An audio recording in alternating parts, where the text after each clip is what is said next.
Okay, we're running a little behind time. My apologies. I'm probably responsible for most of it, but, okay, would you please call the roll? Mayor Johnston, Here. Mayor Pro Tem Haney, Here. Mayor, Councilmember Blatz, Here. Councilmember Francina. Here. Councilmember Wyrick. Here. Okay. All present and accounted for. Let me see if I can find my, have my special agenda, which we've already covered. Here we are, the regular meeting. Okay. I'm going to go approval of the agenda. So moved. We got moved. Second. Seconded. Any objection? If not, the agenda stands approved. We have one presentation this evening, and Neil Friedrichsen, I say that right? Neil's from the Lavender Society. I'm going to say the Lavender Hill Mob, but that's an old movie. But we are what, on the 15th? We or you and your group, the 15th annual Lavender Festival, and there are a couple of things that have changed in the program as far as the benefits, and I'm going to let Neil make a few remarks on what they're doing about scholarships and helping out fire victims. Neil, if you'd like to say a few words there at the mic, and I'll come around with the proclamation. This year here, every year we have the David Mason Scholarship Fund. We had 3 applicants this year, and we selected one, Miss Jill Botti, for a $2,000 scholarship. And then also in addition, with the Thomas Fire there, we took a look at everything, and actually the people that had homes burned, their landscaping all torn up by the fire and by the rains and everything else, we started a grant, and we had 6 applications, and we approved every one of those applications for $1,000 each, where they could actually go to one of the nurseries locally here and pick up items or product that they might do. So we're going to possibly maybe continue again next year. I'm hoping we will not be in the same situation. Maybe we can look at different things besides that. So otherwise, that's where we keep going forward and everything. Just to let you know, last year we kept about 150 cars from coming down into downtown Ojai. We had the help of Ojai buses shuttling back and forth from over by Nordhoff High School. And we had 2 large buses that we also put out there. So we kept a lot of traffic from downtown. And this year here, I got another possible source for another outside parking area, maybe possibly next year. So that way we can keep the traffic out of downtown and it won't be so congested when these 2 events happen to you. So. Wonderful. Thank you, Neil. And, I think it was the tour bus, wasn't it? They've caused most of the difficulty, but we have a proclamation. Says, whereas the Ohio's Mediterranean climate makes it the ideal place to grow lavender. Whereas lavender has many uses, including medicinal, culinary, and artistic. And whereas the Ojai Valley Lavender Festival is in its 15th year of bringing thousands of people to the Ojai Valley to learn about the wonders of lavender. Whereas the Ojai Valley Lavender Festival provides an annual scholarship of $2,000 in the name of David Mason, which is really great. You remember David. Whereas in 2018, the Ojai Valley Lavender Festival will also provide the homeowners impact grant, which Neil's mentioned. Whereas the Lavender Festival is held each year in June at Libby Park. This year will be held on June 30th. Therefore, be resolved, I as mayor of Ojai, and on behalf of the city council, proclaim the month of June Lavender Month. All right. Lavender month.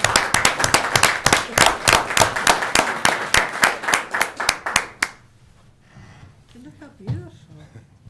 Yeah.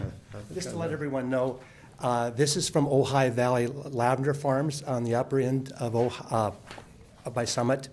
Tony and Diana Luboff have the farm. Their house was totally burned, but they did save the lavender.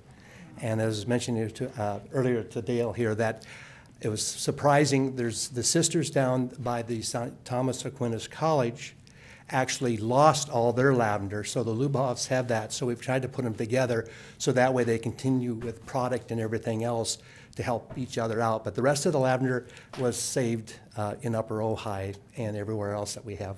But we're still going to have a couple of them that come from the Central Coast, and I'm not for certain the one from New Mexico. But last year was too hot for them to come across the hot sands of New Mexico and Arizona because their lavender would have died during the trip. So this is all from Tony. Mayor Johnston? I have a Yes. comment I'd like to Yeah, make. sure, Bill. And I'm not just trying to appeal to Sousa's heart, because I feel the same way. But you know how Ojai Day has a bicycle corral? And is there any reason maybe you could explore working with Public Works to have a similar thing set up for the Lavender Festival, where people have a place, a secure place for, to put a number of bikes, because we really don't have that. And we have a business in town that's increasingly, trying to get a rental of electric bikes going. It would just seem to be something to expand on the idea of a internal combustion shuttle to have a proper bike parking area, especially for these big festivals. So I'd like to, ask if Public Works could, work with these festivals to do that, personally. Just a comment. Hi, Greg. Put that on the list. That's a good, We'll help nice you with thought. that. We want the Dale, yeah. It worked for Ojai Day. We can help you with that. Okay. Did you that's- manage to hear that? I will definitely look into that. Okay. And then maybe, and talk, and like the city manager just said, talk to the Green Coalition Yeah. to help them help you do that. Yeah. And Mr. Grant. But it's not that expensive, and it certainly worked very well for Ojai Day. Yeah, it's worked very, very well. I've worked closely with the Ojai Day Yeah. staffers too. Yeah. And the bicycles down here at the end where They just need a secure place to put them. Yeah. You know, when Bill first started speaking, I thought he was gonna do a corral for the lavenders Yeah, right. and all the different varieties, and I went, now that'd be interesting. It smells so I good. thought he was going to sing. Yeah, that's right. Okay, well, thank you, Neil. If anybody gets too nervous or starts shaking or anything like that or making loud noises, just walk down here with a piece of lavender and That'll calm down. us. Oh, yeah. Thank you so much. Okay. Right. Good night. Start sneezing in a minute. Okay, we are at public communications. Do we have any cards? Oh, I do have some cards. Anybody out there that hasn't gotten their card in that would like to put one in before well, look who's here. Oh, he's walking the other way. Well, Yeah. Lenny, Leonard. Okay, I have, get a card. okay, well, that's good.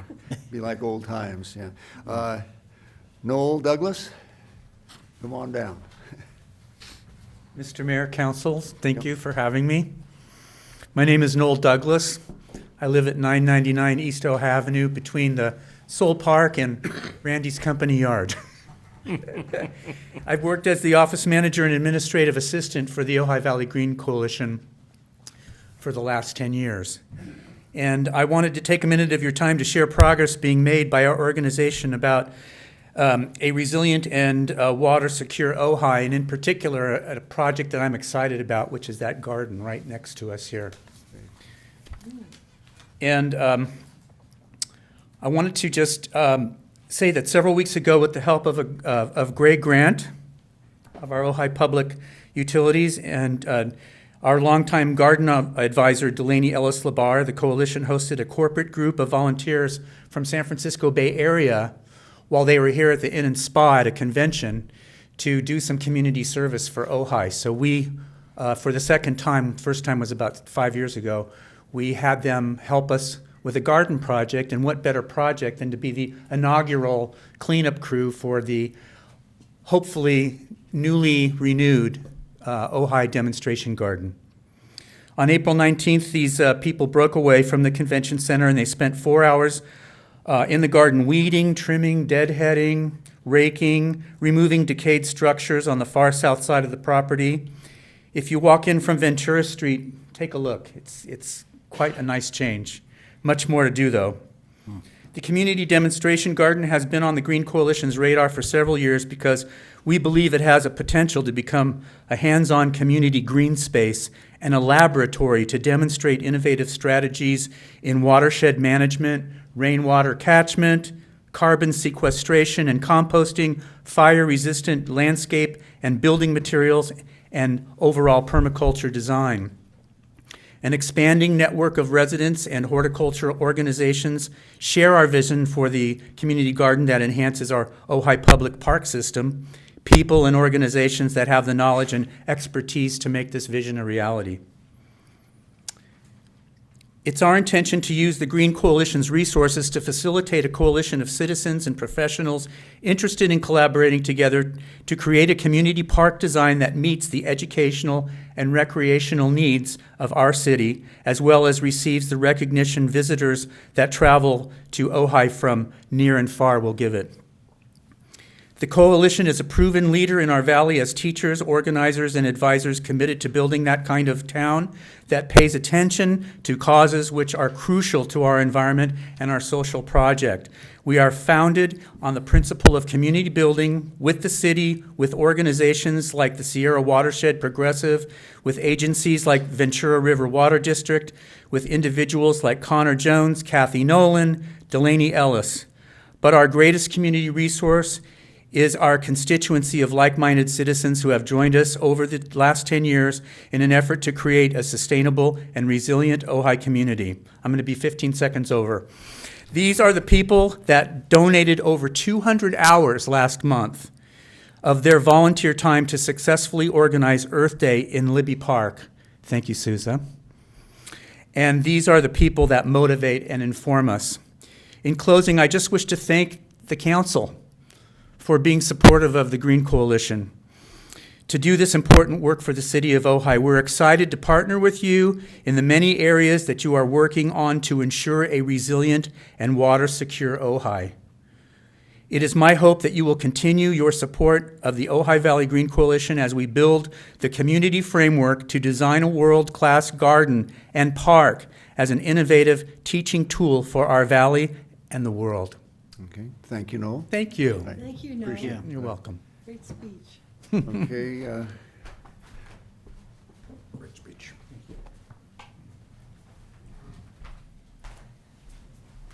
Ron Solorzano.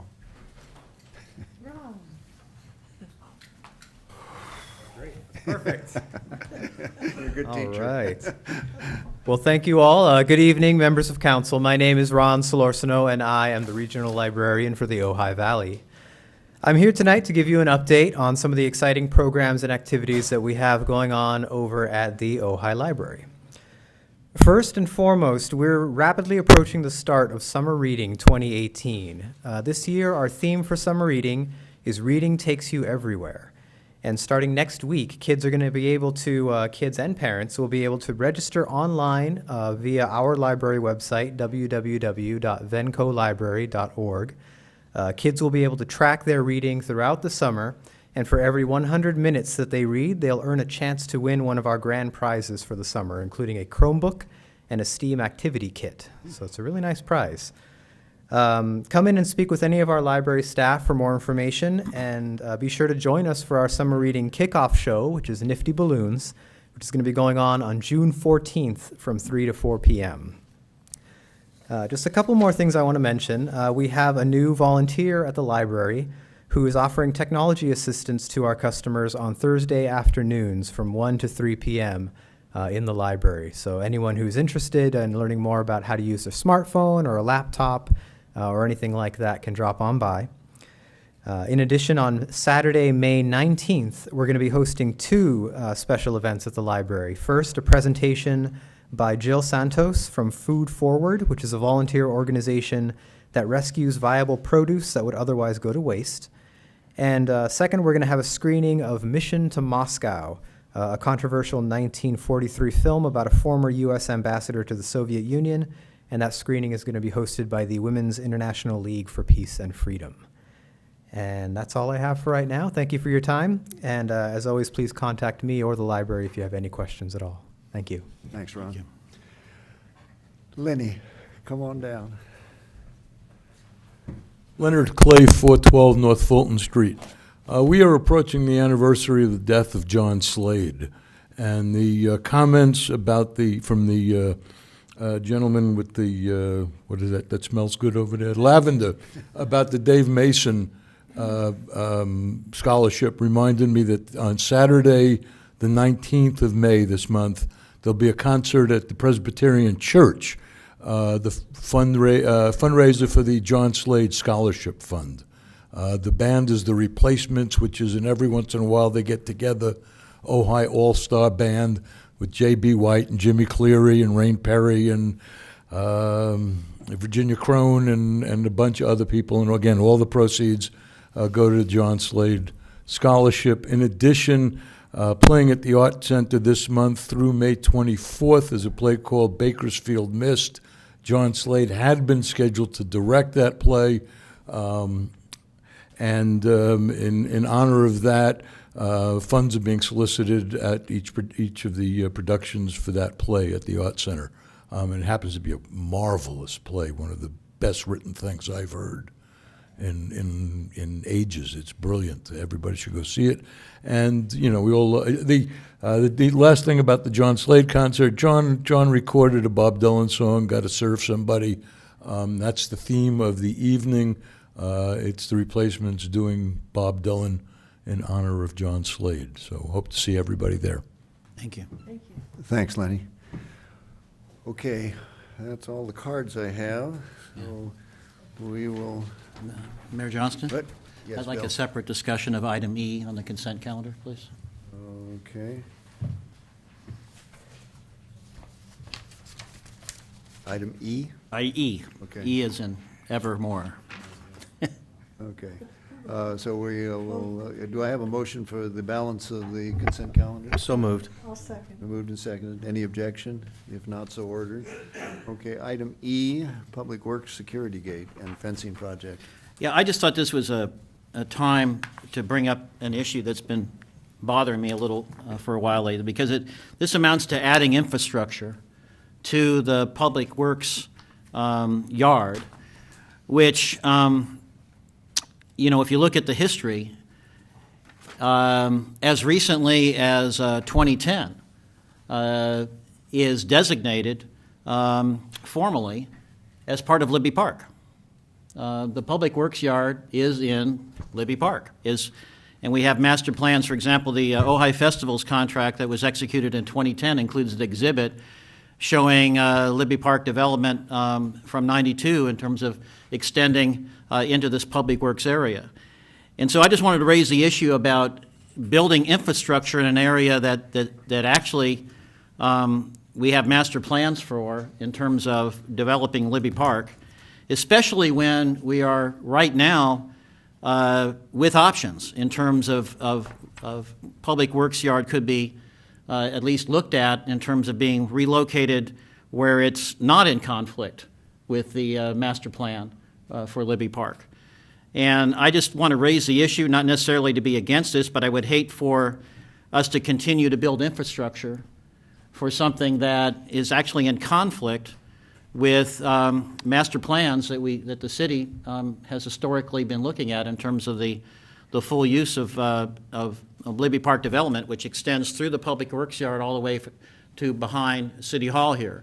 We have a land acquisition option that we're waiting to hear about, I think, a report back from the city manager on in terms of just possible just exploratory discussion.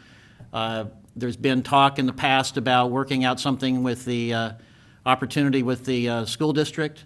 There's been discussion about leasing land associated with the Sewell Park area.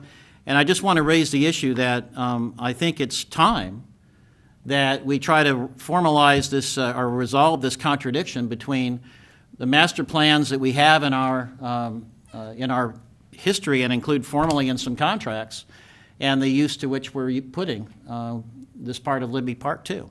So I just want to raise the issue and want to make sure that work like this that's done in the Public Works Yard is done with the understanding that it should be done in a manner that's reversible and not been used as a future excuse for why we don't want to consider relocation of the Public Works Yard. So that's my comment.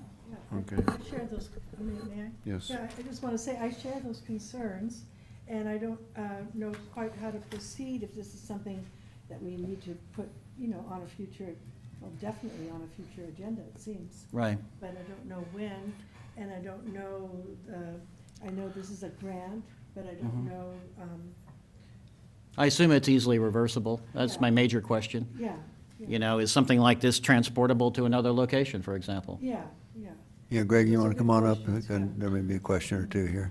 Is this basically replacement of the security fence with better fencing and better gates, or more? I mean, 90% of this is the, when you go to the end of the cul-de-sac on South Signal Street, there's chain link fence with barbed wire on top that is the front of the city, the Public Works yard. So it's only a strip there of about 100 feet, but we have it'll provide an automated gate, so you can use a remote control. The trolleys, when they come in late and leave early, they can use an automatic gate, as well as a walk-through gate that we use on the side.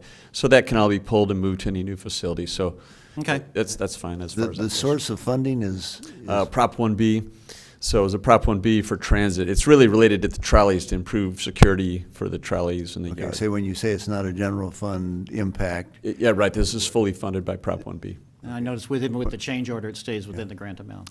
Yes, right, If that proves be necessary. yes. Okay. are we using any general fund money as part of the subsidy for the trolley, that this would also be eligible for this, or is that? The trolley purchases, is that what you're talking about? Well, any of the stuff, the upgrade of the pass or whatever, what kinds of things? Oh, right, at this point, no, there's been no general funds tapped for any of that work, any of that proposed improvements. Okay, so, okay, Right, Randy? Mayor, I'd just like to touch on, I think Bill brings up some very valid points. However, I do agree with the fact that we have increased our trolley service, and the trolley is actually operating in the dark half the year.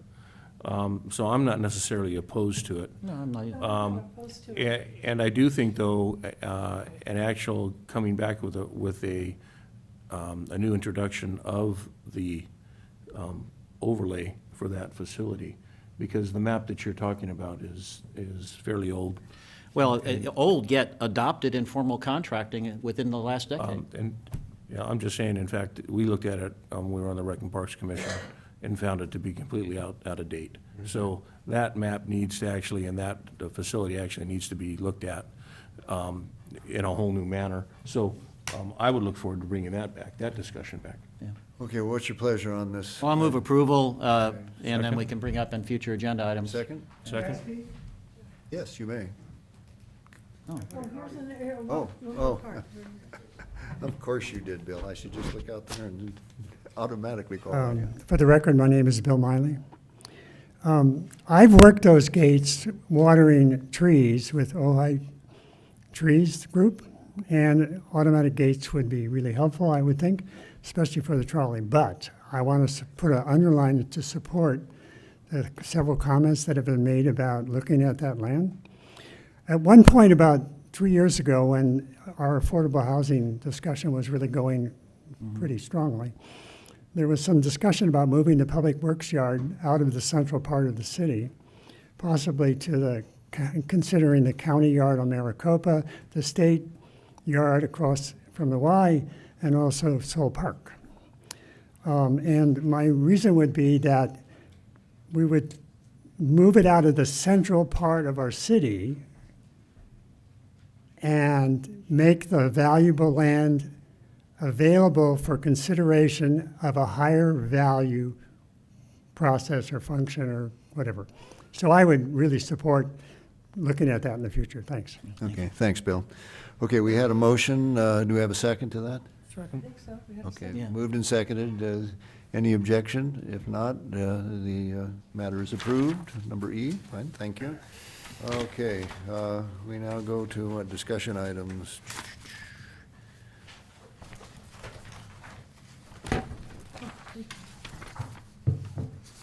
Comparative water demand and recharge analysis and request for seed money.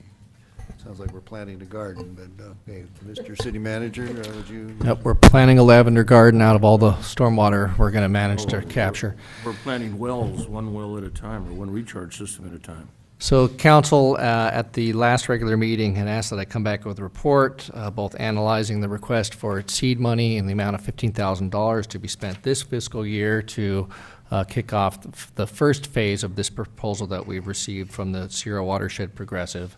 And then the other part of the request from the council was also that I come forward with an evaluation of the benefits of the to include the proposal in the next budget cycle. So I've tried to do my homework here, and hopefully I've been complete with that. I've also had conversations with Regina Hirsch, who is the project manager with Sierra as part of this process. So just kind of an overall statement here before I get a little bit into the detail, because I think a lot of this has to be weighed in terms of what we would be looking at in terms of the end result, in terms of what would we see, what would we benefit, what would the benefit come back to the community and to the taxpayers, what are the potential for projects, what are the costs, what are the potential pitfalls.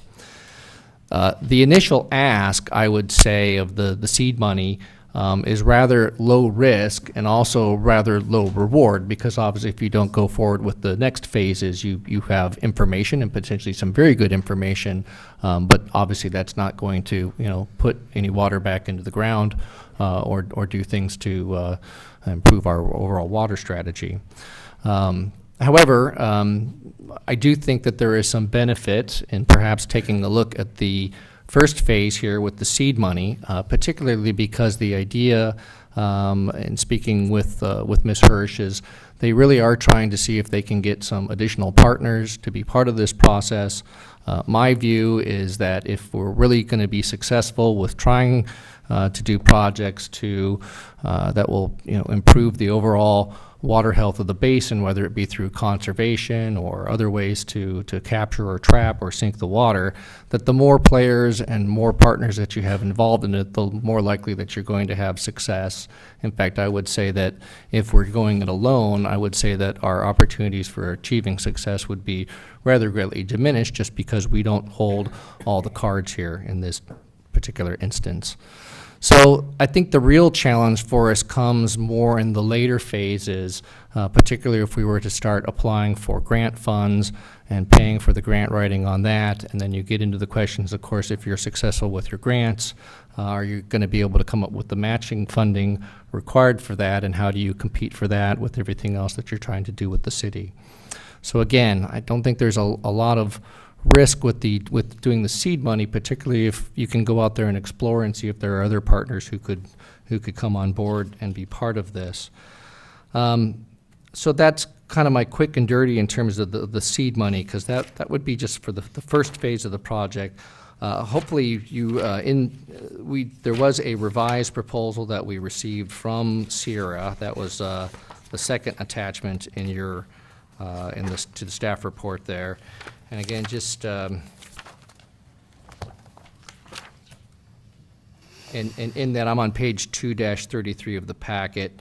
Their proposal would be for seed monies of $15,000 and start the phase one. The work for phase one,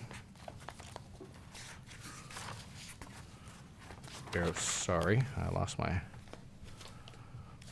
place here.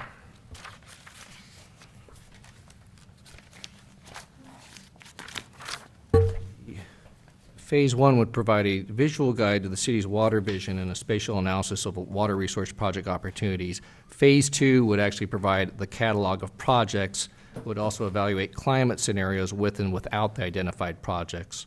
So they would try to project towards the future, and what if you had several years of low rainfall? How would that look, and how would the projects affect that? How would you look if you had several years of low rainfall and you didn't have these projects? And phase three would provide the actual schematic project designs and the grant writing support.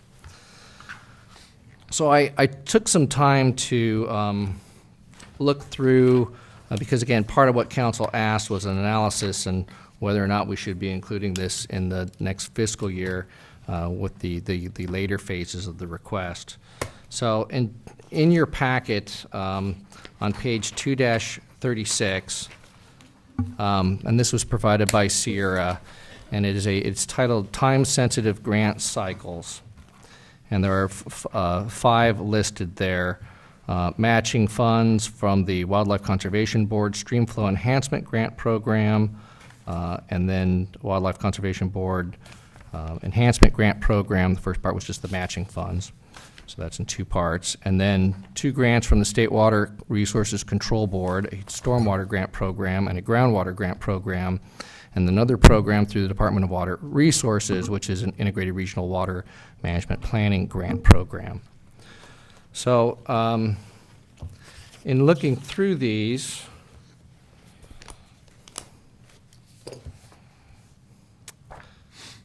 oh.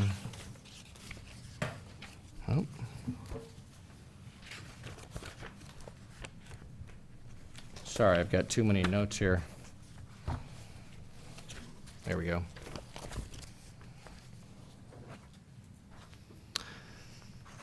The first one, the program from the Wildlife Conservation Board, the Streamflow Enhancement Program, according to the website, the purpose of that is funding is directed to projects predicted to result in significant enhancement to the amount, timing, and/or quality of water available for anadromous fish, special status, threatened, endangered, or at-risk species, or provide resilience to climate change. So I had a bit of a struggle trying to see how the city might be able to apply for and benefit from the Streamflow Enhancement Program, particularly because of the emphasis on trying to result in the enhancement for timing and quality available to these species, these threatened or at-risk species, or provide resilience to climate change. So that one I wasn't quite sure quite fit what we were looking for. Again, that was the Streamflow Enhancement Grant Program. There's the other 2 that came from the State Water Resources Control Board. The Stormwater Grant Program, that has rainwater or stormwater capture as goals within the program. So that one would definitely seem to fit if it was something that we wanted to go forward and pursue. The grant opportunities for that are expected to be announced and be made available, or I should be made available and announced, yes, in late 2018 or early 2019. So that is and when I hear government speak late 2018, 2019, I usually think that probably means late 2019 or early 2020, but that's not always the case. So I do see that one as potentially having some benefit back to the city. The other one from the State Water Resources Control Board is the Groundwater Grant Program. That one is specifically designed for groundwater cleanup. That is a source of drinking water, and they're particularly looking for sources of drinking water that have levels of contamination. I don't know that we have that type of a situation here that we would be eligible for that type of grant. I should note that both of these ones from the State Water Resources Control Board require a 50% match. However, I did go through the list of projects that were funded in the first phase of the project, and one of the ones that I did find was that the state did fund a program in the city of Santa Maria. It was about a $1.2 million project, and the city of Santa Maria put in, it was 1.2, and the city of Santa Maria put in $365,000 as a match amount. So obviously that's about a third of the total there. So, but they received $852,000 in funds from the state to do a Main Street sub-watershed improvement project, just to give you an idea of some of the things that the state has been funding. The last one that is listed here, which is the Department of Water Resources Integrated Regional Water Management Planning Grant Program, I had more of a difficult time trying to find information on specific grant cycles or grant programs for that. Most of the information that I found on that basically directed you to contact one of the regional managers, and it said it gave language like, we have worked with various entities in the past to provide grant funding, please contact the regional office to see if you might have a project. But that, again, what I got from reading through that was really had to do with developing an integrated regional water management plan and going through that process. So I'm not quite sure how that one would necessarily get us to our goal. So again, out of those 5 that are listed here, I really see the stormwater grant program as the one that would have the potential to meet what they're proposing here. And again, it states a 50% match, but I'm seeing on the grant awards that there's some variation on that. The second round has $90 million in funding, and again, they're expecting that to be out in late 2018 or early 2019. Mr. McClurick, ask a question, Mayor Johnson? You mentioned something about the second groundwater grant program. You weren't sure about its immediate relevancy, but the reason I'm asking is I'm saying number 2 in terms of relevant project types is directly what we've decided should be part of our Complete Streets program, and that's implementation, including design, construction, and groundwater recharge. That would seem to me to be as directly relevant as the first one. Are you talking on the stormwater grant program? The State Water Resources Control Board. You mentioned the first one as being more relevant than the second one on that list, I thought. Right, because the second one, my clear impression that it had to do with groundwater cleanup.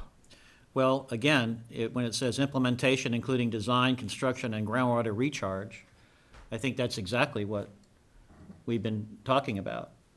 That's the recharge, that capabilities from our public right-of-way. Right, and I could be wrong, but my understanding is that would fall under the stormwater grant program. Okay, I'm just reading the groundwater grant program, the second one, on page 2-38. I understand the first one, the stormwater grant program, and then there's the second groundwater grant program, and I'm just reading relevant project types. Implementation, including design, construction, and groundwater recharge. And drinking water treatment, but the groundwater recharge is separate from the drinking water treatment. I'm just saying that I think both of them are relevant. It looked to me like equally relevant. The only part that gave me pause was because in the program, it really seemed to specifically highlight that you had to have a contaminated groundwater issue to be considered for that. Okay, well, we're getting into the weeds there. Yeah, what is the recommendation? What kind of a motion are we looking for? I have one card that'd like to speak to it. Should we take the public comment first? And then, Mr. Miley, you have a...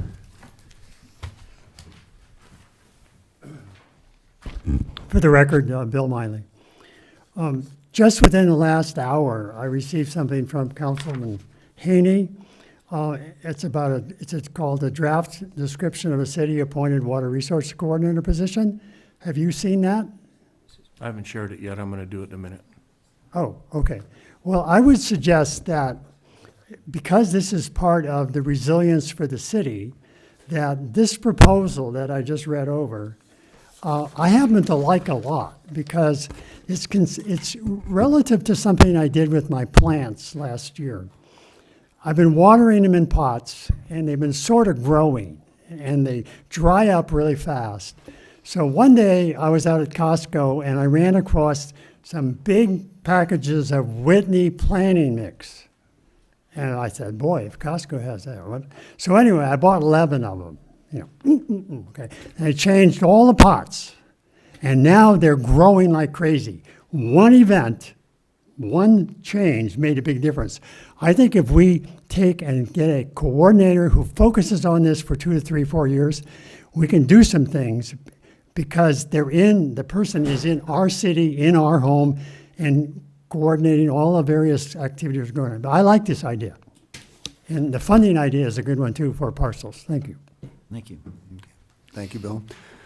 Okay, So, Mayor, let me, I didn't know where to bring it up, and I asked you earlier about if we wanted to discuss it in the CIP or where we wanted to do it, but what Bill's addressing is I've worked with a couple people, and we've come up to I'll pass this out to each of you. We're not going to read it right now. It's for your reading later.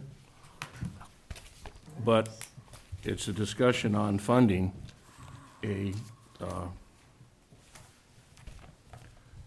yeah, one, Bill? I got one. Okay. You got one extra. I'll send that to Matt. Okay. So it's a draft description for a city-appointed water resource coordinator position utilizing Prop 218 water project funding source, and there's some other grant funding sources. So I'd like us all, if we can, to read this later. I'm going to do exactly what you said. I'm going to hand it to Steve tonight, let him read it, and him and I will discuss it. We'll get it agendized so that we could have a discussion on it. But what this brings forward right now at this moment is exactly why we need a position like this. God bless Steve and all the research that he just did regarding Regina's water project here, and trying to make some type of determination as to, is this a good project to fund or not? The reality is Steve doesn't have the expertise in this field, and it would take Steve a long time to even catch up to the experts that are available out there in this field. So, along with this draft description is also, Los Angeles is actually doing a parcel tax to fund their projects. And then I have a 2018 storm drainage fee report from the city of Berkeley that I'd like us all to read too, because what it clearly states is how you fund a resource position, and how you actually take that individual or that person, put him in charge of the biggest issue obviously facing this community, which is water. Have him lead all of the brilliant and the concerned citizens and all of the energy that is out there, and put it under one house. And I think that we should be the leader of that house. We should be the builder of that house. And that's what I've tried to do by bringing this forward. So I'm not going to get into it other than saying, please read this. I think you'll find it interesting. Obviously, anything having to do with Proposition 218 funding is something that we're going to have to take to the voters. But I think what's nice about this is you could set something up like this for a 2 to 3 year period or a 5-year period, fund it up to that point in time, and then actually demonstrate to the community what you're doing with their money. Show them the importance of having a central clearinghouse of all of these great ideas that are coming through the community. And if the citizens at that point in time don't want to fund it anymore, we don't fund it anymore. But I think a lot of good things could come from this. And it clearly demonstrated tonight by Steve's great research, but lacking of a lot of understanding as to what Regina is presenting and how the benefits would actually be beneficial to the city. So that's all I have to say. Thank you, Mayor Johnson. Bill? A question for Mr. McClary. In terms of kicking off the effort at trying to apply for the stormwater capture, State Water Board stormwater capture grants, is there any difference between implementing a memorandum of understanding with the seed money being in the next year's budget and allocating it out of this year's budget with a memorandum of understanding? In terms of the effort and timing? It looks to me like maybe, I'm confused on that issue. Is there any difference? Well, I think the issue, as I understand speaking with Sierra, is they feel that they need the go-ahead as soon as possible if they're going to try to be able to get in line to go for some grants. But is there a difference between doing that with a memorandum of understanding, committing money from next fiscal year, and allocating it out of this fiscal year? It's which pocket you want to spend it out of. I mean, it's not in going to. terms of their perspective, But I don't think they have a problem with that. their performance. Okay. Right. They had indicated to me, actually, they had volunteered that they would be willing to enter into an MOU with the city if the issue was trying to get funding for this year. I'm actually more concerned with trying to find, if it was the council's pleasure, to try to find funding in next fiscal year, because we've got a lot of things competing for that already. Okay. And So you don't have a difference in your mind? You actually would prefer us to, if we're going to do this, to allocate it this year? yes, I would. Okay, all right, thank you. I'm not understanding the question. Are we talking about issuing a purchase order to be paid next year?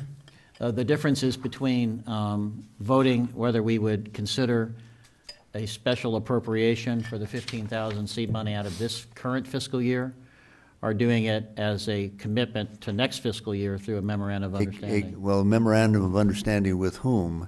And a With commitment. Sierra So that sounds like a purchase order, saying that we're buying services in advance and we'll pay for them later? Is that what we're Yeah, talking about? basically, yeah, with, it'd be an agreement with Sierra Watershed. Okay, so let's, Mr. Mayor, I thought that there was going to be a representative here tonight to talk to us. well, I thought the big question is what was the urgency of this? The money's been out there for And some I time. thought that and there there's- was a woman that couldn't be here last time but wanted to be. She's coming in the 17th. She couldn't make it this week either. That's what the whole idea behind them interacting. Remember, we said that she would be in contact with Steve to answer any of the questions that he needed so that when he gave this presentation. But again, you can see the awkwardness of it. You really need to understand water and grant funding to be able to stand up here and educate us five in 15 minutes. And it isn't going to happen. Okay, but what we're talking about is trying to understand how we can be of help to the groundwater basin. Is that not what I'm saying Right, here? and there's two Okay, programs we could and apply we for are this summer. out of I don't know how many square miles, again, and I say this regularly, we are 4 well, I was told 4 1/3 square miles. And I think, Bill, you pointed out accurately that we probably are the most dense as far as having put in impervious surfaces and shedding water, so there is some sort of moral obligation to participate in this. But is $15,000, quote, seed money? I always worry, that sounds like pennies a day as a sales pitch, guys. Works in some markets. That $15,000, what is that going to buy us? And as the city manager points out, if we don't continue, no pun intended, watering the seed money, that it goes on a shelf. But on the other hand, if I couldn't quite understand all of it, but it did sound like maybe it was the beginning of sort of an inventory of things where we could at least push other people who have the responsibilities for this and who can actually do something with it. If that's, as long as we recognize that's as far as we're going, we've got 15,000. Because if we go through the whole thing, we're looking at, $100,000 roughly, and we still don't have anything other than consultants looking for grant money. And so I wouldn't be supportive of $100,000 for consultants to look for grant money. On the other hand, if this $15,000 will actually have a deliverable to the city that we could use to help persuade Lake Casitas and the OBGMA and everybody else in the valley, because we should remember that the watershed of this area, which is quite large, and there is an agency in the county that's responsible for a lot of this, they have spent a couple of $1 million, if I'm not mistaken. I think it was like $1 million the first time and maybe another $1 million in repairing that spreading ground up on San Antonio Creek that has never really functioned. Right. So for little Ojai to think we're going to spend, a few dollars with a consultant who's going to get a grant, and most grants do require the agency to put cash up front, even if they're going to reimburse you. It's rare that you get money first and then you get to spend it, although I think Greg Grant has gotten a few of those deals, so my compliments to you. But I think we should be realistic about what we might or might not be able to do, because the questions I came up with, who else will partner with us on this? How does the Danish survey that has been talked about by Regina, how does that fit in? This is, I think, the idea they're going to fly over and map. There are outfits in Los Angeles, it may even be the same people, for all I know, but that actually do look at an area and tell you where the the most promising locations are to actually put water into the ground. I don't see how. This isn't an excuse not to try to put water into the ground, but I don't see how we monetize that or even get any sort of special credit for the water stored in the underground basin. When the water goes into the basin, the water belongs to everybody and it's free, and yet if we're talking more than $15,000, I would be concerned about that, frankly. Bill? Yeah, a couple things I'd like to say about that. Interestingly enough, that you mentioned the San Antonio spreading grounds, the work we've already done this fiscal year with stormwater capture and our Complete Streets program and our overlay program. We've captured more water than the Watershed Council has this year already, just with these minor projects that we've done. Do 'Cause we really they've know that, got- or do we just eyeball it and think we did? Well, I mean, we know that more water is sinking in than going in. More water is going into these basins, these small basins we've constructed than flow out. We know we're injecting something, and the Watershed Council's gotten nothing. I guess the point I'm trying to make is that the spreading grounds diversion has not worked. It has a design problem. And the kind of thing we're talking about with re-engineering our hardscape is inherently less subject to failure, less subject to problems in implementation, and plus it already includes the great promise of helping our street trees survive better. I don't know how many of you have been by that street tree on the corner of Montgomery and Grand that was just about on its death throes. And thanks to basically a stormwater capture project, it looks like it's going to live. We all thought it was going to die. Now, I don't know, Randy may still think it's going to die. Well, no, but I also hope some it does, but I some don't know that- asphalt removal and some deep watering actually helped its cause too. But what I'm trying, let me finish what I'm trying to say. The point I'm trying to make is that, to me, risking 15,000 to see what deliverables are realized, along with the promise of leveraging that, is well worth it, especially given the fact that we seem to see more and more examples of if somebody takes the first step, others join in. And I think that it's worth us acting in that special role we play in terms of land use planning for the entire area, in the role designated by LAFCO, for us to take that leadership position. So, I just think it's worthwhile risking this to see what we. It's worthwhile our risking this kind of entrepreneurial action to see what we come up with. It's not much, and we're not making any further commitments, but I think it might have a much. It could have a real leveraged beneficial effect, and if nothing else, if we come up with guidelines that Public Works can use more effectively for our stormwater retention basins distributed all over the city, we'll have, in the end, if this is just a start of that, we'll come up with something that is very cost-effective, because we're not looking at having to do separate consulting contracts for every single design. We'll have principles, we'll have guidelines. So I think it has a promise of being very cost-effective. Mayor, I have a Randy? couple thoughts on this too. I'm looking at some notes I have in water scarcity versus water sustainability, economic scarcity versus economic stability. Every ounce of water that we put back in our basin helps us from taking water out of that regional reservoir, which is a benefit to this community. If we could ever reach that level of self-sufficiency just using basin water, I mean, that to me would be the goal that I think every person in this community would want to achieve. So every opportunity that we have to capture and to put back is a win for us. And I think the choice today is, we've been talking about any form of, well, first of all,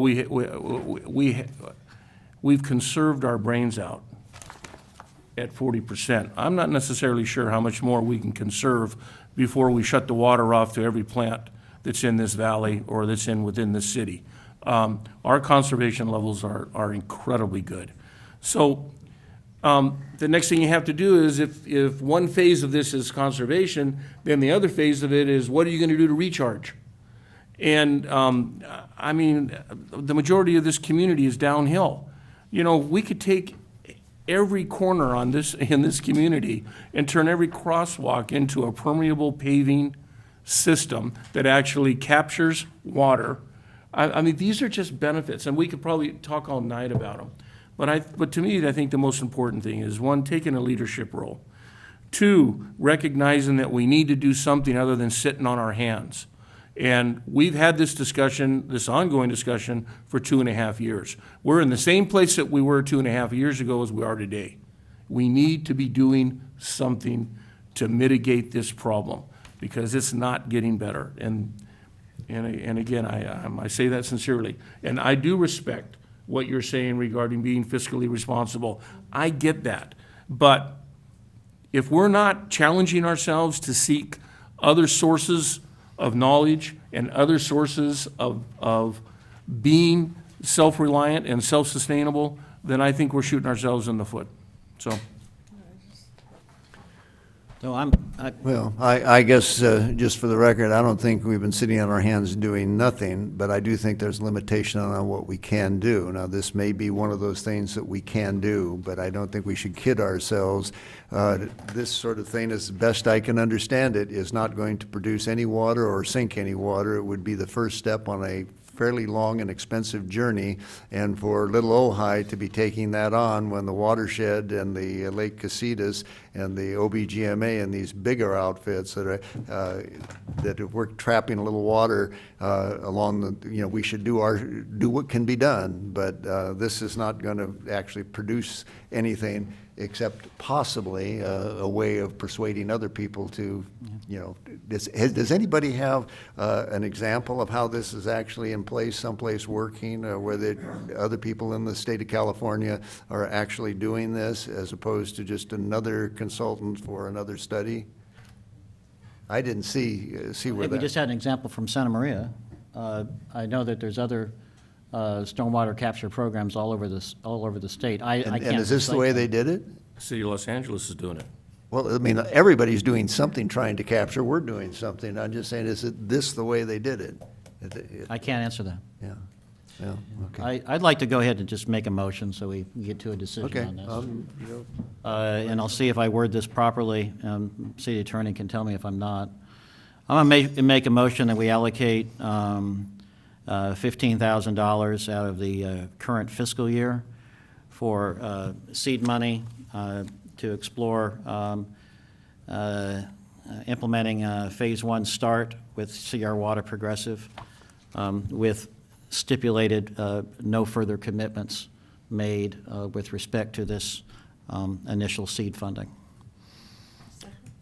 Okay, there's a motion and a second discussion. Paul? I just have a question. Why are we calling it seed money? Yeah, sounds like less. Right. Yeah. But Well, I mean, it's no, why the- are we calling it seed? I'm Because not it's- sure. it's meant to We're ju- buying something Yeah, with it, aren't we? we're buying, my understanding is that we're positioning a couple of things. One is looking at applications in summer 18 for the stormwater capture grants, possibly. That's one option. Also, seeing if we can provoke matching money from other agencies to do the work they were talking about in terms of the Eagle Aerial agreed to add value of $10,000 for needed data to provide fiscal assistance, promote the city of Ojai into moving into informed actions to see if we can get some, once we make a commitment, that's what generally leads to extra money. I'll give you an example of how this has worked.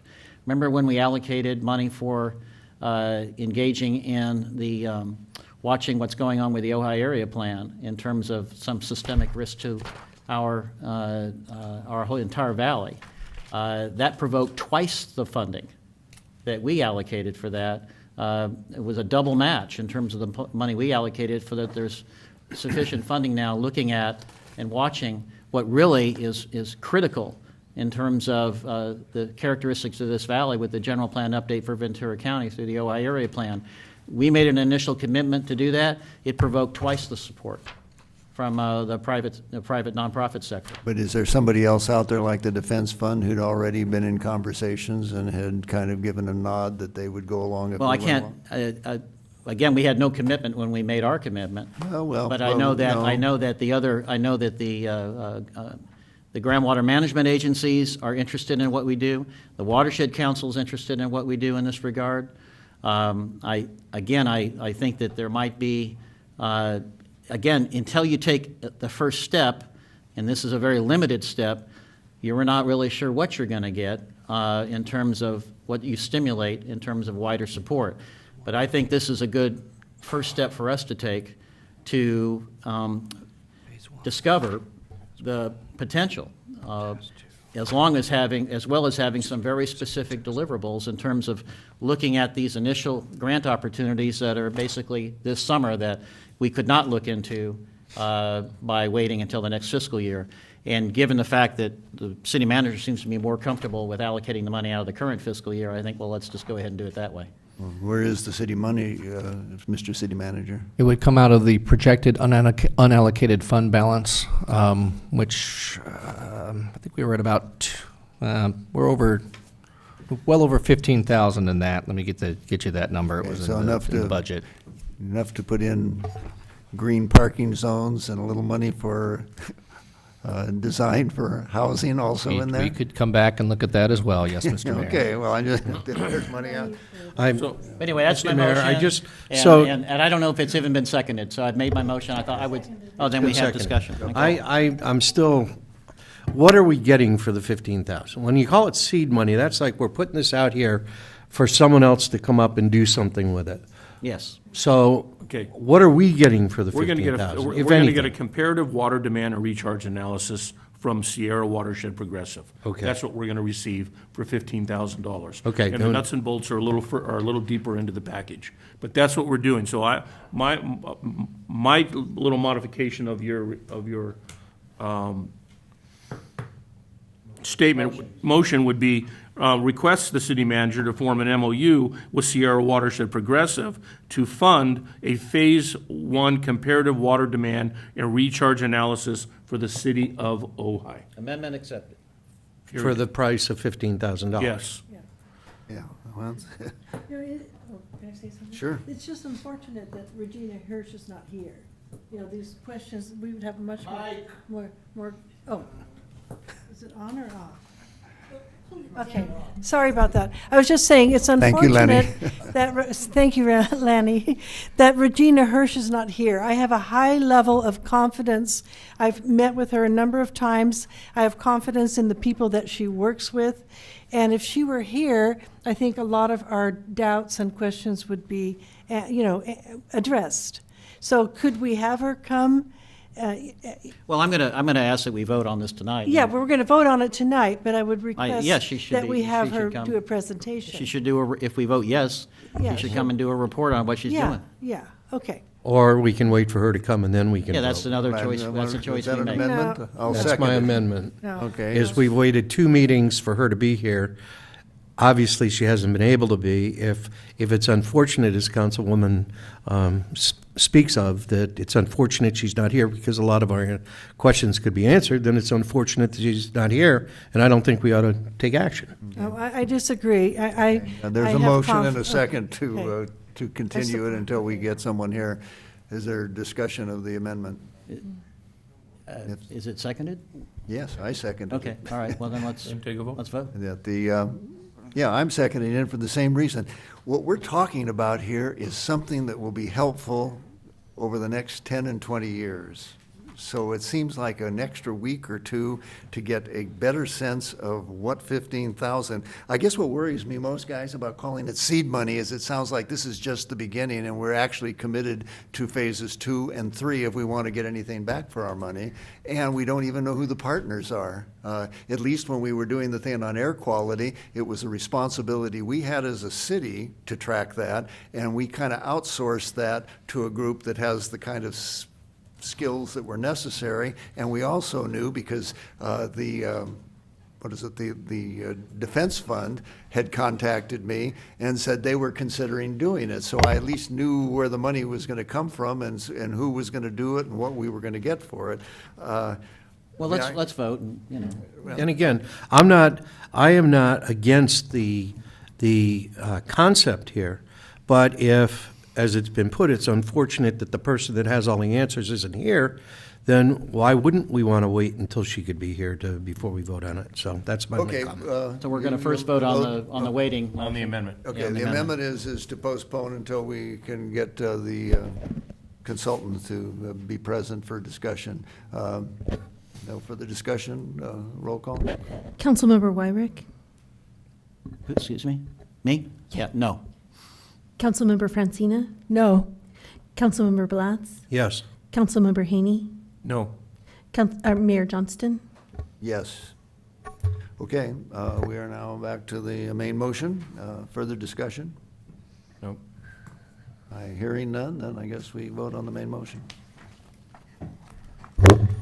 Could I ask for a point of clarification? Did the substitute motion, did that include the stipulation that it only stop at phase one without any further obligation? Yes. Yes. Well, Yeah. Yeah. that's all that, We're only that's all you're funding getting phase for one. the money. That's Yeah, all yeah. we're doing. We're only Yes. funding phase one. Right, Yes, the answer is and- yes. Yeah, and either way, whether she's here or not, we should, I feel. Okay, we should and I cannot resist pointing out to you that when we say the source of the funding for this will become from a projected unexpended appropriations in some other budget, that is not a great way to run a corporation, folks. But, okay, I've said it before, and I've now said it again. If there's no further discussion, we'll have a vote. Next year, that group that we're going to be taking that money from, hopefully will spend all their allocated funds. Okay, let's move along. We're in a drought. Councilmember Wyrick? Yes. Councilmember Francina? Yes. Councilmember Blatz? No. Mayor Pro Tem Haney? Yes. Mayor Johnston? No. Motion carries. Okay, we are now on item number 3.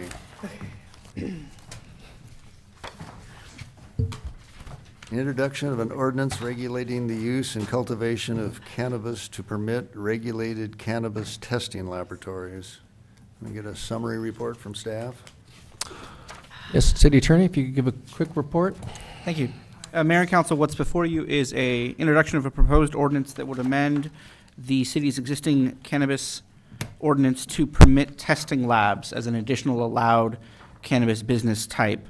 A couple of notes, and this is accomplished through adding a new proposed section 42606 that would, as with our existing allowance for medical cannabis dispensaries and medical cannabis delivery services, allow those businesses require a city-issued license, allow the city manager to adopt application and operating and security regulations governing the operation of the testing labs. It requires that they secure the already state-required license for testing labs, prohibits any operation or any on-site consumption or sales of any cannabis. In other words, these are straight testing labs. They cannot also be a dispensary, cannot also be a consumption place. That's also, as noted in the ordinance, would be both a city and a state requirement that the operators and licensees of cannabis testing labs cannot hold another cannabis business license. In other words, the Prop 64 scheme that was approved by the voters drew a hard separation between all the business types and testing. Testing has to be something independent. It cannot be the same owners as the other labs, as the other businesses. And we've also added a new section 42607 that provides an authorization for the council to adopt permit fees. And I understand staff will be coming back at a later date with proposed fees if this moves forward. And if the testing labs doesn't move forward, we would still recommend the 42607 permit fees allowance to then provide a basis for the council to adopt fees by resolution. And I'm available for questions. Thank you. Mayor Johnston, may I ask a question? Yeah, go ahead. Just to clarify, there's actually nothing in this text amendment that includes anything to do with cultivation. I know it's talked about the introduction of an ordinance regulating use and cultivation of cannabis to permit and regulate. It's really the overall cannabis regulations. There's nothing in the text amendment having anything to do with cultivation at all, or No, use. that's the title of the chapter, cannabis It's the title use of the and chapter, cultivation. yeah. And in fact, cultivation is presently prohibited rather than allowed. So I just wanted to point out that in case anybody is misled by that, there's absolutely nothing to do with use and cultivation in this text amendment. This is purely, basically, in my mind, taking advantage of one of the state licenses which helps ensure quality control and quality disclosure to the users in terms of, and this is something that the state Cannabis Control Board has identified as a priority, as I believe, to have testing licenses throughout the state. I understand that they've had some difficulty securing enough testing labs Right. to accommodate the expected demand for testing. So this is something that the state wants, that services the cannabis community in terms of quality control, and is also, therefore, because there's a demand for these services and a need for these services, a potential for new jobs in the city. That, this is actually an economic development potential benefit Those as are well. no longer legal questions, those are. Well, I mean, I'm just are- commenting are on- Arguments in favor just- of the Points for the council action. to consider. I just wanted to say, I just trying to get the, make sure I was clear that these are statements made by the State Cannabis Board of Cannabis Right, Control. yeah. Okay. Okay. Further questions of staff before we take public comment? How many days do you think would be needed to draft the local regulations if we adopt this? 30? 30? Okay. Yeah, I have a question for the city attorney again. You said that if the testing portion of this ordinance was not approved, something else you still wanted in there or thought Yeah, should be in there? exactly. If the council is not comfortable with introducing the ordinance with the testing lab section, we still strongly recommend introducing it with the new permit fee section, It's a. 42607, which provides a statutory basis for the city to impose permit fees. Presently, we're doing it under the council's previous actions. This would codify that. Good Lord, you understand that? Oh, okay. Well, Mayor, I would just like a little more clarification on that. And maybe it needs to come back as a whole package, but what is the tax and what are the fees? Staff has still developed those, and then we'll bring that forward to Yeah, council. typically, we don't put fees in the code. Correct. The code enables the schedule of fees to be adopted. And the reason for that is that every year with the budget, you can increase the fees or adjust down if needed. Right, but you still have to initiate a set of fees. Correct. And that would come to council and with staff's analysis in terms of what we're proposing, and council could choose to set a lower fee or a higher fee if you could show justification that we're actually incurring those costs. Okay. And then we were also, you said we were codifying the tax on that? No tax, not tax. Fee. These are regulatory Okay, fees, I not thought I heard taxes. that we were codifying the Yeah, tax. I hush just your wanted to make mouth. sure. I'll ask the next question, going along the same And then thing. the Go last, ahead. and then the last one, I'm sure you know what, I have more questions. I would like to obviously hear from Captain Fryhoff, too. Right, So- but going back to the city attorney, how does this square with all that issue that's going on the ballot in the lawsuit in, was it Upland or Fontana? Upland. Upland, yeah. So this proposal isn't impacted by either the Upland case or the circulating statewide anti-tax initiative. Because what's proposed would be a regulatory fee limited to the city's cost of service. What would be, Oh, okay. we'd have to I be get it. careful about is that under current law, the city, under Prop 26, the city can recover the reasonable cost of providing a service. Right. If that tax initiative passes, then that reasonable is deleted and replaced with actual cost. Okay. And not taking into consideration any impacts it might have on other services in the community. Yeah, that.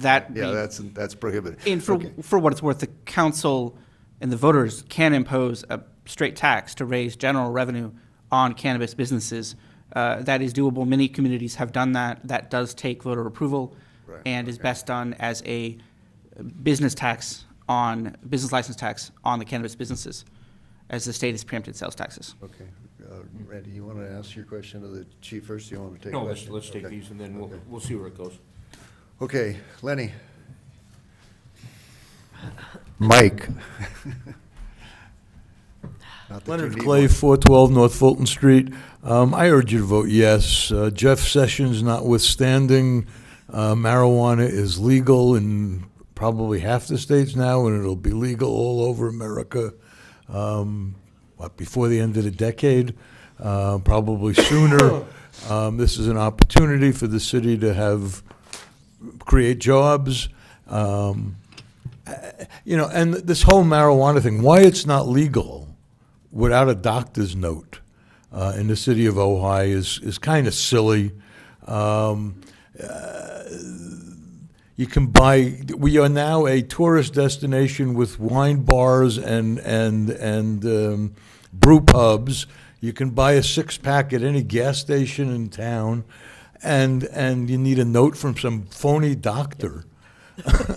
Well, they advertise in the back of the Reporter, $75, and you get your note. Let's not be hypocritical about it. Let's regulate it, let's create some jobs, and let's move forward. Thank you. Okay. Thank you, Lenny. Jeff Kroll.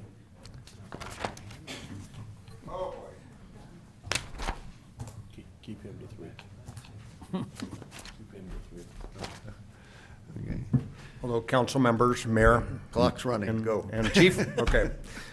First off, as you know, I've been involved trying to get laboratory testing, not just 1 year, but more like 5 to 8 years.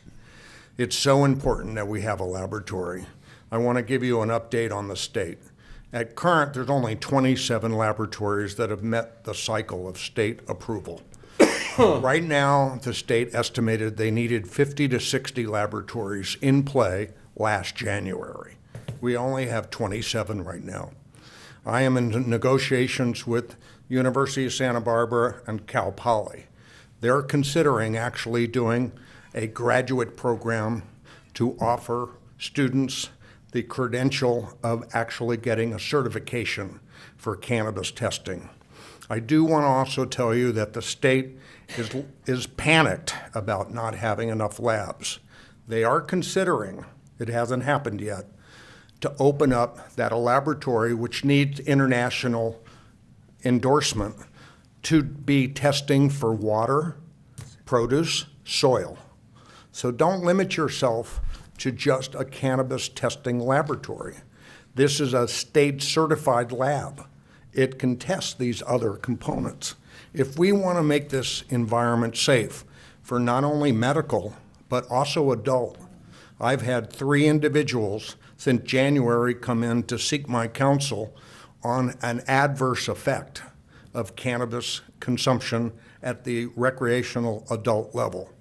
2 of these individuals have been in our emergency rooms. And guess what? One of them has been isolated that it was a pesticide that did it. So let me tell you, we are really hypocritical by not offering regulated testing, qualified, safe products. By not endorsing a laboratory in this way, the cities that have endorsed have been given a bright gold star because that is saying a lot. Safety of our people in this community, whether it be medical or recreational, it needs to be tested. I have seen so many situations in the last 7 years. It's really, really important. Thank you. Okay. Jeff, before you leave, what happened to the proposal over in Thousand Oaks to have a testing lab? They one lab in Thousand Oaks, one in Port Hueneme, and by the way, Port Hueneme may endorse up to 15 different permits. Let's not use them as a model. 15. I got that directly from Jim Hensley. Right now, they've approved 9 Yeah, permits let's not for use not them only as a model. recreational, but also for other Okay. functions. Thank you. Okay. Any other questions? Yeah. No, go ahead, Oh, Susan. no, Thousand Oaks is expected to approve testing at the July 10th council meeting. But Randy? I just have one question. Why is it so difficult to get licensed? Well, I think the I just first wanna reason know is why- it's over why $2 million only- in investment. That's the biggest hurdle right there, is the actual equipment is about $850,000. I worked a special deal with Shimatsu Lab to be a demonstration lab in the Ojai Valley for Shimatsu, and they were going to give us a $700,000 testing package. We needed about $500,000 to $700,000 additional for the build-out, the staffing, and for at least a year's worth of income. So it's the money. Okay, so what I'm hearing is you have to present all of that information prior to receiving a license? You have to have local approval first. Then when you go into the state application, it's a very involved, it's a 70-page application. You have to have all your design concepts, all of your layout, all approved from the code, health and safety of the state. Then they come and actually inspect the laboratory and certify it. Fugel, FGL in Santa Paula, is our closest laboratory for produce, water, and soil testing. and they hold an international protocol testing requirement. That's what we have to meet in order to be certified by the state. Yes. Okay, thank you, Jeff. Did I answer your question? No. Did you have another? No. Okay, No. okay. Thank you, Yes, Jeff. you answered mine, thank There you. was another, Okay. Oh, was there another public comment? Yeah. through the chair, please.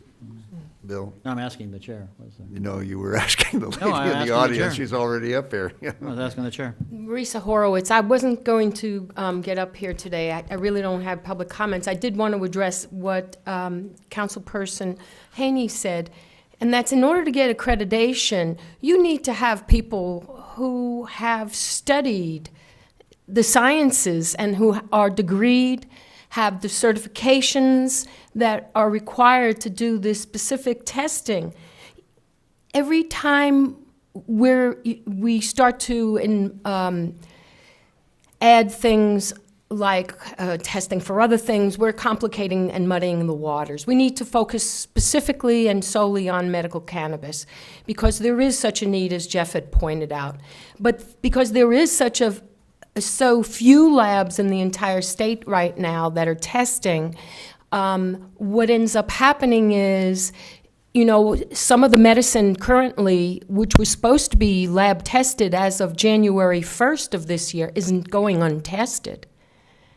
And, this is a third party that has to test these labs. And there's very few places in the state that have, as Jeff had pointed out as well, the testing equipment, the qualifications, the education involved, and who have actually done this in the past. And, it has to be recognized by the state of California. The other thing that will more than likely happen is, as you know, I'm a member of Americans for Safe Access. There's a very good likelihood that Americans for Safe Access will be involved with having their representative, well, it's indirectly, it's through another organization, but indirectly through Americans for Safe Access, people who will actually go out to the labs and verify the information that has been presented to them, and to make sure that the labs are doing exactly what is supposed to be done. There's lots of labs in the state. There's few labs that I personally would trust testing medicine, unfortunately. Who checks those? Who checks the labs currently? Right. There is no one checking the labs right now. This is one of the other things that the state of California is working on right now. Right. So if we were to permit it, how do we know that we aren't one of the ones that's not trustworthy? First of all, they have to, in order to get the state license, they're going to have to be considered by the state of California to be trustworthy. You have to first have, the first step is to have local jurisdiction, the letter from a local community saying that you can set up a lab Right. here.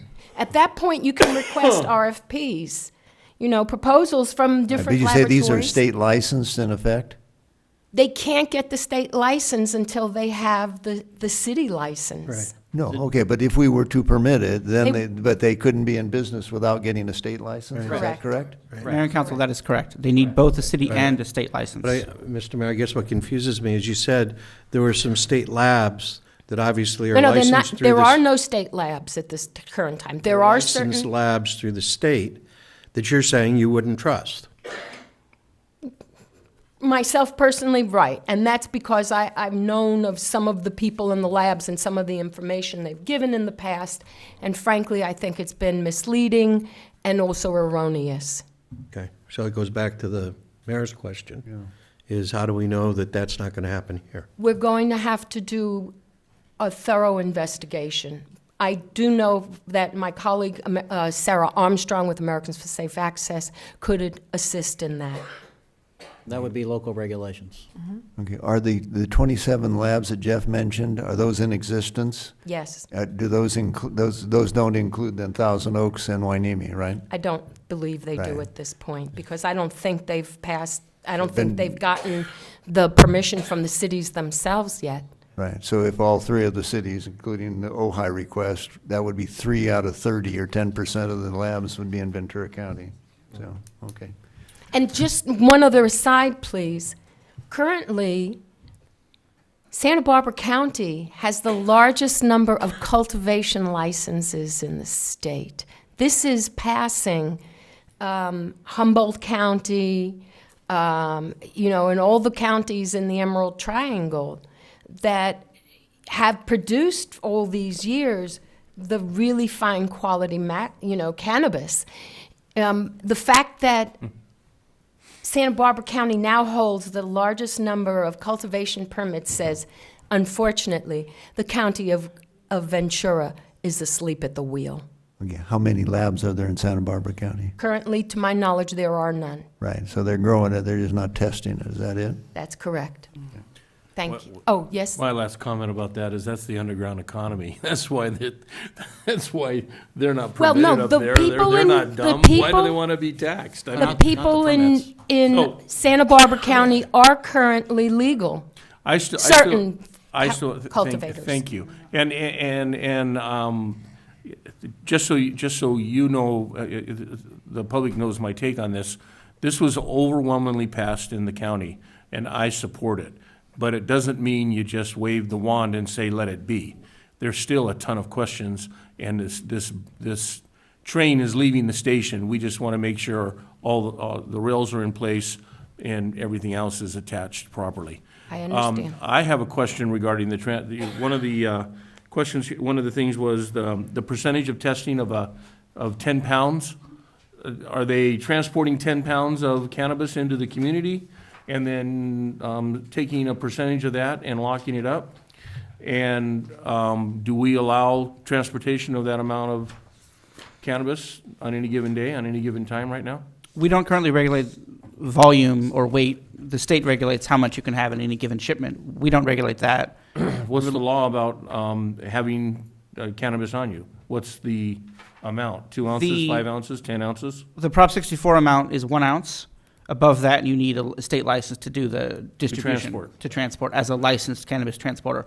So below 1 ounce is straight legal. So in conjunction with this testing, now we have to look at who's going to be allowed to transport this material into our community and out of our community. Am I correct?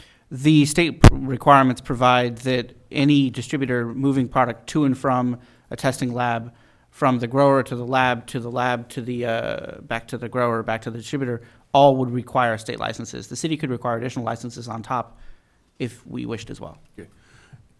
So that's just another one of the processes that'll have to come back to us. Okay? And again, I'm not opposed to it. I just think that we need to do our due diligence.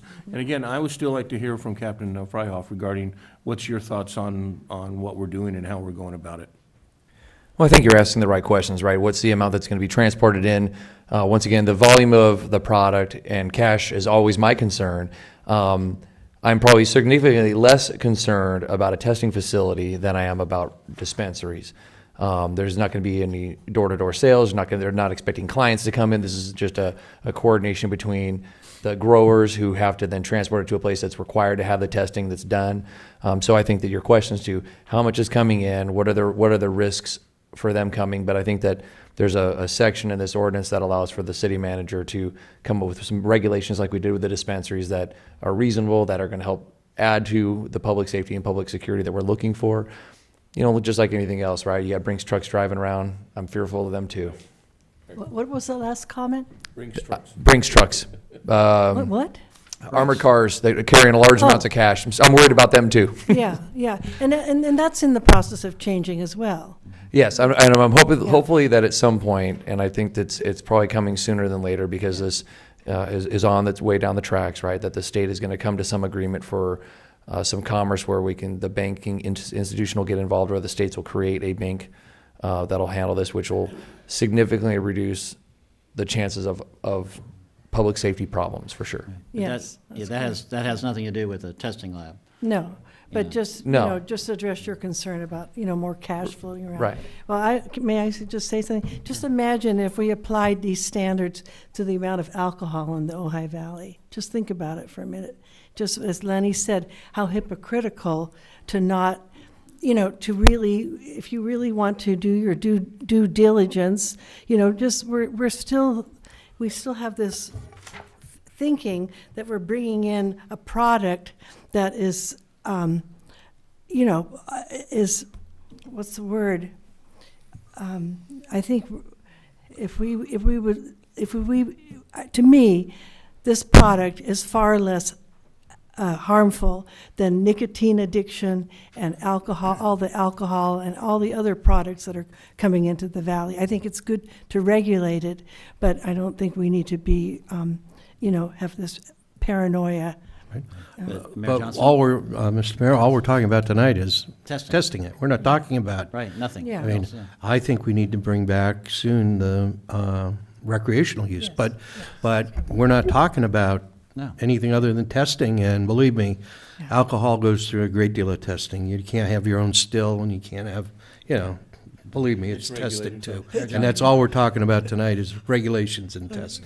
Right. The issue of I'd like to offer a quantity, motion, the but- issue of quantity was brought up, so that's what made me think of it. Okay, so- Sorry, but sorry. what- Yeah. I'm sorry, I didn't mean to interrupt you. I was ready to offer a motion to get this, Okay, you like Go this ahead. motion on the floor? I never discourage those. All right, I'll make a motion that we introduce an ordinance regulating use and cultivation of cannabis to permit and regulate cannabis testing laboratories as presented by the city attorney. Okay, second? Okay, we have a motion second, okay. Now we can continue what we should have the motion first on the debate or the discussion.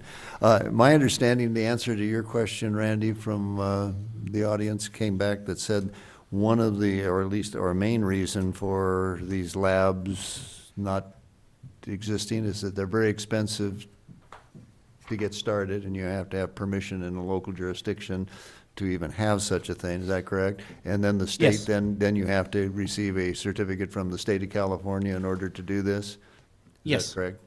Has anybody talked about, whenever I hear lab, what about building and safety regulations? Those are all local, that, to be sure they meet whatever standards are necessary for laboratories, so we aren't creating a problem for the neighbors. One of the elements of the operating regulations that would be drafted if this moves forward is limits on the use of volatile solvents and requirements for some rather stringent building and safety requirements to ensure that you don't have explosion hazards and that kind of things. Okay, so we're gonna. Mr. Mayor, just a quick question, how about zoning? Do we specifically show in the zoning regulations, do we permit laboratories? That's a good question. As I recall, yes, and this would be structured to allow, notwithstanding the zoning, these as a temporary measure. But I believe we also have laboratories as an allowed use in the MPD and the M1 zones. MPD, yeah. Okay. You Basically the believe, so Brian that would edition. be a condition of approving this, is that be true? Certainly. Yes. Yeah, okay. And then apparently, when these labs get set up, even with a state license and a local license, there are people who are knowledgeable that just testified that they aren't necessarily trustworthy. So somebody then has to be looking after that. Who would be doing that? Us? Well, that's certainly a challenge, again, to try to get your small city staff to be experts on how to properly vet all these. I was going to make the same comment about the distribution and coming into town. I just would really recommend that the city also regulate that as well. I think at some point, we just have to recognize our limits and hope that the state is doing their job. I would hope that they're more or less the experts on these things, or will become the experts. I know the state's going through a real growing and learning process too with all this. They're promulgating regulations for this all the time. Okay, so. In terms of of cannabis control, So aside from. and oversight. From the user, the benefits of this to the general community would be employment. How Correct. many employees do you have in a lab like this? I don't know. Perhaps Could we perhaps ask, somebody from the public might be able to answer that. Has his hand up. Mr. I don't know Kroll? if he knows, but I'm sure he'll give us an opinion, right? Let me clarify a couple things. First off, No, just answer the question to start with. for the laboratory president, he has to have a PhD and 10 years of chemistry background Okay, to be right. the lab director. That's Second is typically employment of laboratories is between 8 to 20 people, depending on the volume of the lab and what they test. Okay. Typically, so 8 to okay, 20, so high it's- paying. for us, By the way, the PhD position, I'm interviewing a person in Cal Poly, it's $245,000 a year. They can afford our real estate, okay, good. Okay, so the answer to the question is there's an economic benefit to the community as far as employment. And a public safety component, I would Right, say, and too. then the safety issue of if Santa Barbara is so big on this, why don't they have any labs? Well, let's get some business from them. Do we even know whether they allow labs? Right, yeah. They don't allow them. Yeah. We completed a survey of Ventura County jurisdictions. Yeah. We did not survey Santa Barbara County jurisdictions, but we can do that. But I think, I mean, to me, let's get in front of this and Yeah. service to our community. Yeah. Well, Mayor, how many labs? There are, I don't know, but it sounds like I say, we're 10% of what will exist if we and two of our neighboring cities approve this. So I'm thinking from the standpoint of safety and service to our community, we're going to have 2 in the county. So having it here, doesn't persuade me, but the wanna idea have of 20 jobs here. jobs. I want to have jobs here. Right, yeah, well, that's all right.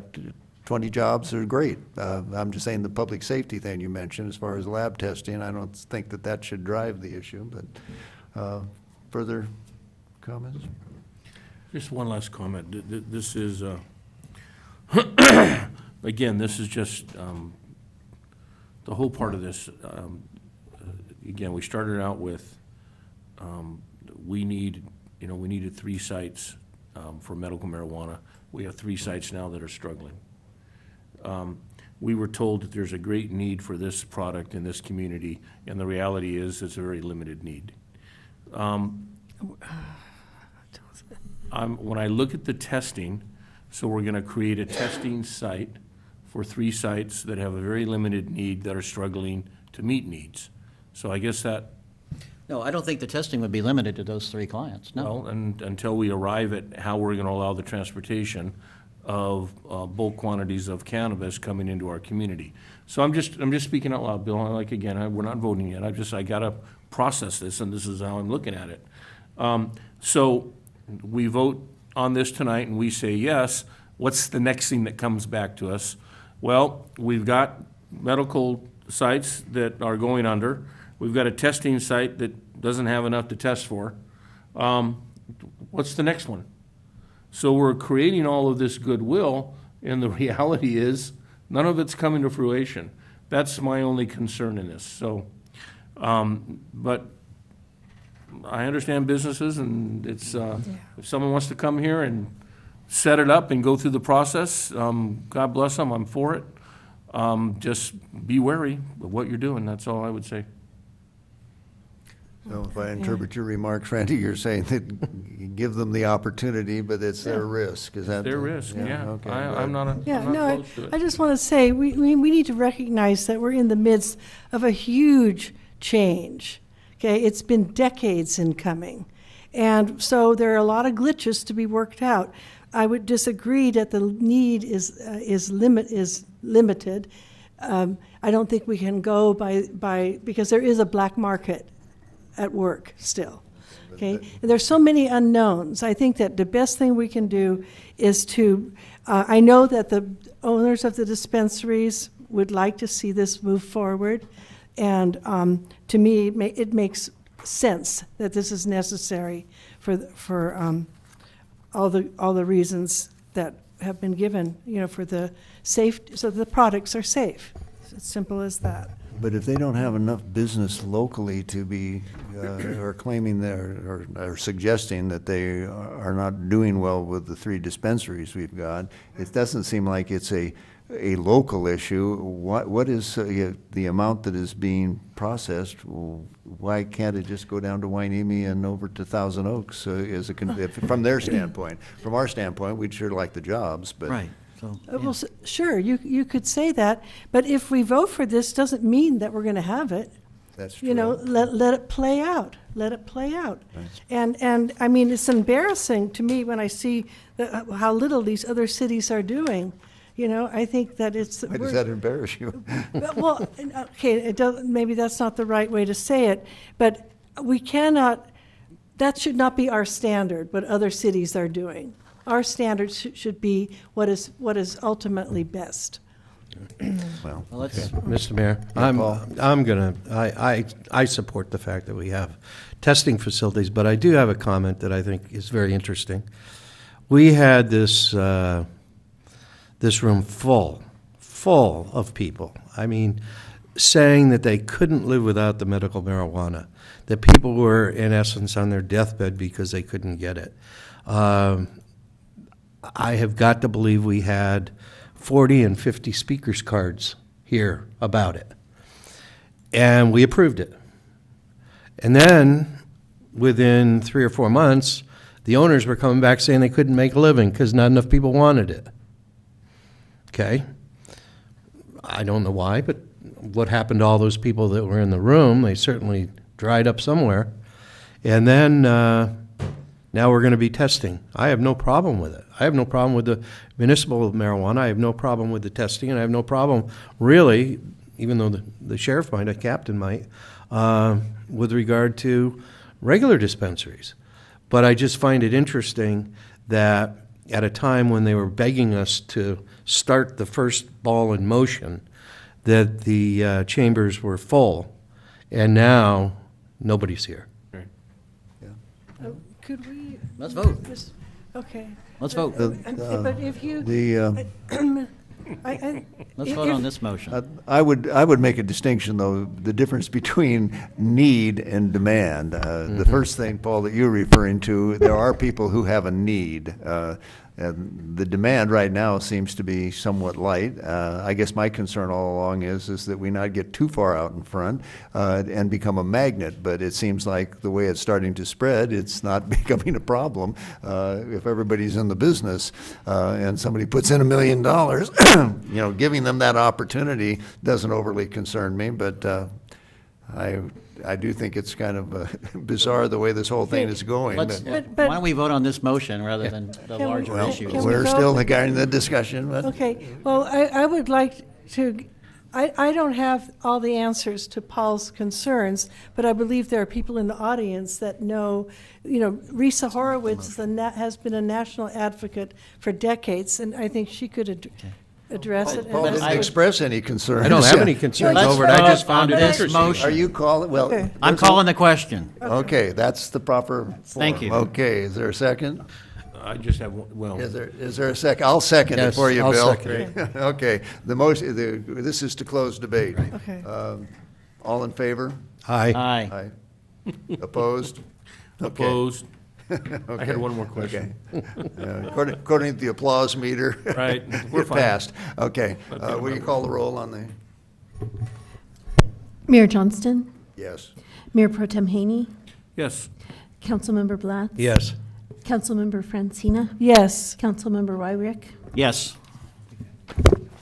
Okay, yeah, well, we'll see how Mr. Mayor? it goes. Mr. Mayor? leaving the train station. Just a quick announcement, I want to let you know for the public and council, staff is working on bringing back the adult use ordinance. We're still working on that, and we're slated to bring that back in June once we have our work complete. Is that a request from the council? Yes, that was directed from council. Yes. Okay. Thank you. Well, I have one comment to that. Why don't we finish up this first before we bring any more? I'd like to see the structures of what we're gonna do and what we're gonna have citizens or participants who wanna open a business, what are they getting into? Okay, well, yeah, I didn't remember the council ordering that. It was a. We asked to see what Yes. an ordinance would look Oh, like. okay, was directed okay, by if the council. If that's Yes. the way it is, yeah, you and I'll have our chance later, Randy. Okay, we are now on item number 4, introduction of an ordinance amending the municipal code for compensation for the city council. So thank you, Mayor and members of the council. Again, we had discussed this a couple of meetings ago, and council asked that staff do prepare an ordinance. We have now done that, and what's before you tonight, if you want to introduce that ordinance, again, it would be changing the salary of council members from $475 per month to $760 per month. If the council introduces and ultimately adopts the ordinance, the new pay would not take effect until after the new council is seated following the November general municipal election. Okay, I have two public comment cards. Leonard.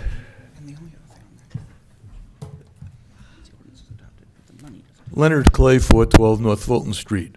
On the numerous occasions when I have run for city council, I have supported raising the pay for council members.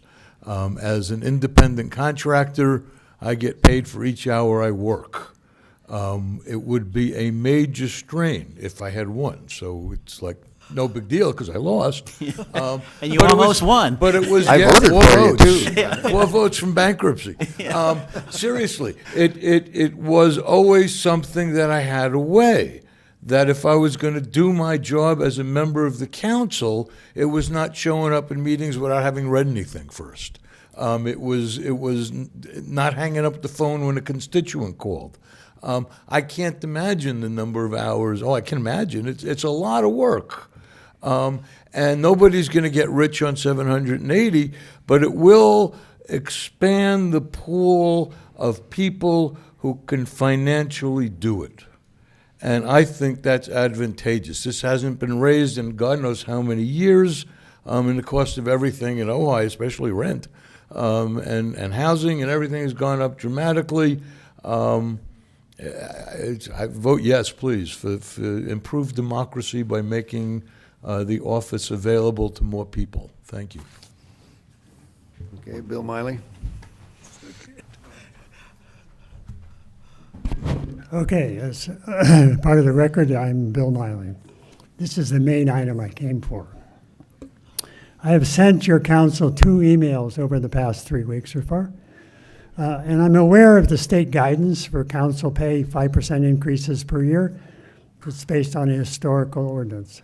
I believe that council members contribute considerable value to the policy development of our city, and that substantial hours of personal energy get contributed to each scheduled meeting, like Leonard said, with extra effort many times unknown to the public.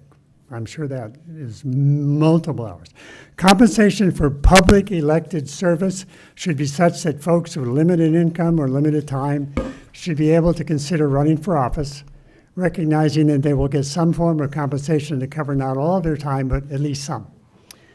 But I believe the percent increases should be considered as a value recognition for council member efforts, but I believe they best not exceed those increases that you provide to your city employees who make government work.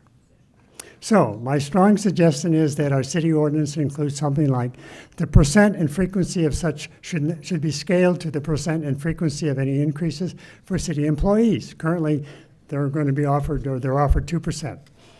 I have made a public information request for that data from 2006 to 2018, but I didn't do it early enough for it to be available tonight. I spoke with Rudy Livingston, our finance director, who said that he hoped to have it soon. Without accurate data, I did an estimation of what the employees probably got in wage and salary increases for the last 12 years, somewhere between 20 and 35%. The current proposed increase for you folks comes out to 60%, which is likely to be significantly beyond what you gave your city employees. So I support increases, but as long as they don't exceed what you give the city employees. So I would suggest, based on fairness and equitableness, that your council consider continuing this item until later, when the percent of employee wage increases is available through the finance department. Thanks for considering my suggestion. Thank you, Bill. Okay, I don't have any more cards. Go ahead. Mr. Mayor, just to start things off, I'll make a motion, as Mr. Miley suggested, that we wait until we have his public records request as to what the city's employees have received over the last 12 years and continue this until we have that documentation. Okay. Do we have a second? I'll second it. Can I discuss the motion? Can we discuss the motion? Yep, absolutely. The reason I would not support that is because you're comparing apples and oranges. The city employees make a living wage. They get paid by the hour. So their increase, if they're making let's say they're making $4,000 a month, where at one point we were making $75 a month, to ask for the same increase is just totally ridiculous, and I don't need the finance department to confirm that. It's an absurd comparison. Mayor Johnston? Bill? I'd like to add to what the comments by Councilperson Francina. When you're comparing the last 12 years, let's say it's an average of 2%, that's cumulative. That aggregates mathematically. The present value of that. It compounds, yes. It cannot be compared to just a flat increase amount. So you're talking about something that hasn't been raised in many, many years. And so, again, I would agree there's a bit of an apple and oranges difference here. To just say what the increase has been, well, they've been, the employee's been getting that amount extra each of those years. All right, council has not gotten anything. And so just, again, I would like to associate my feelings with Leonard's opinion in that this is about not so much, it's not really the issue of employees, it's about expanding the pool of people who can serve, and I think that's important. And it's about not making it less of a hardship to serve. Okay, for some people, $300 makes a lot of difference. Not everyone, but if you don't have it, it makes a difference. Okay, further discussion? No. Okay. Well, I guess my concern isn't so much the amount, and I would agree with all of the speakers that the amount of time that the council puts in certainly is not compensated by the $400 and some, or at least not very well compensated. But the concept of treating the council, who are elected officials in a small town like this, as employees, we should be at least transparent enough to indicate that it's not just $400 and some or $700 and some. The benefits that have been granted go well beyond that. The health policies, life insurance, and these other things. I favor more, and I don't know how we'd go back to it, and we probably won't, but a stipend, and the stipend would be a flat rate, and that flat rate could be a lot more, but I think we probably have a state law that has inhibited that as to how much goes on the stipend, and so therefore cities all over California figured out a way to create benefits to make up the difference. But I suspect that we have benefits of roughly at least $2,000 a month for serving on the council with the benefits, probably more than that, and we are not funding some of the benefits that have been granted. So that all those things kind of bother me. But one of the things that I think the reality is, if our employees start seeing 5% raises, even though it's only, it's on a very low base and the dollars don't mean much, giving 5% retroactive, I can just imagine one day what the employee demands will be if our employees are, maybe unions are a thing of the past, but I've bargained with a lot of unions, public employees, and the first thing they always say is, well, do for us what you're doing for yourselves, and it makes it really tough to do certain things for yourself when it is not as significant as it appears to be, and then to say no to the employees. That having been said, I think the argument in favor of broadening the opportunity for other people to serve, where the money makes a difference, I think that's a good argument. I frankly don't think that it's anybody who's thinking of running for that much of an increase probably won't. For all the pain and suffering that goes along with this, the honors that are bestowed upon their elected officials.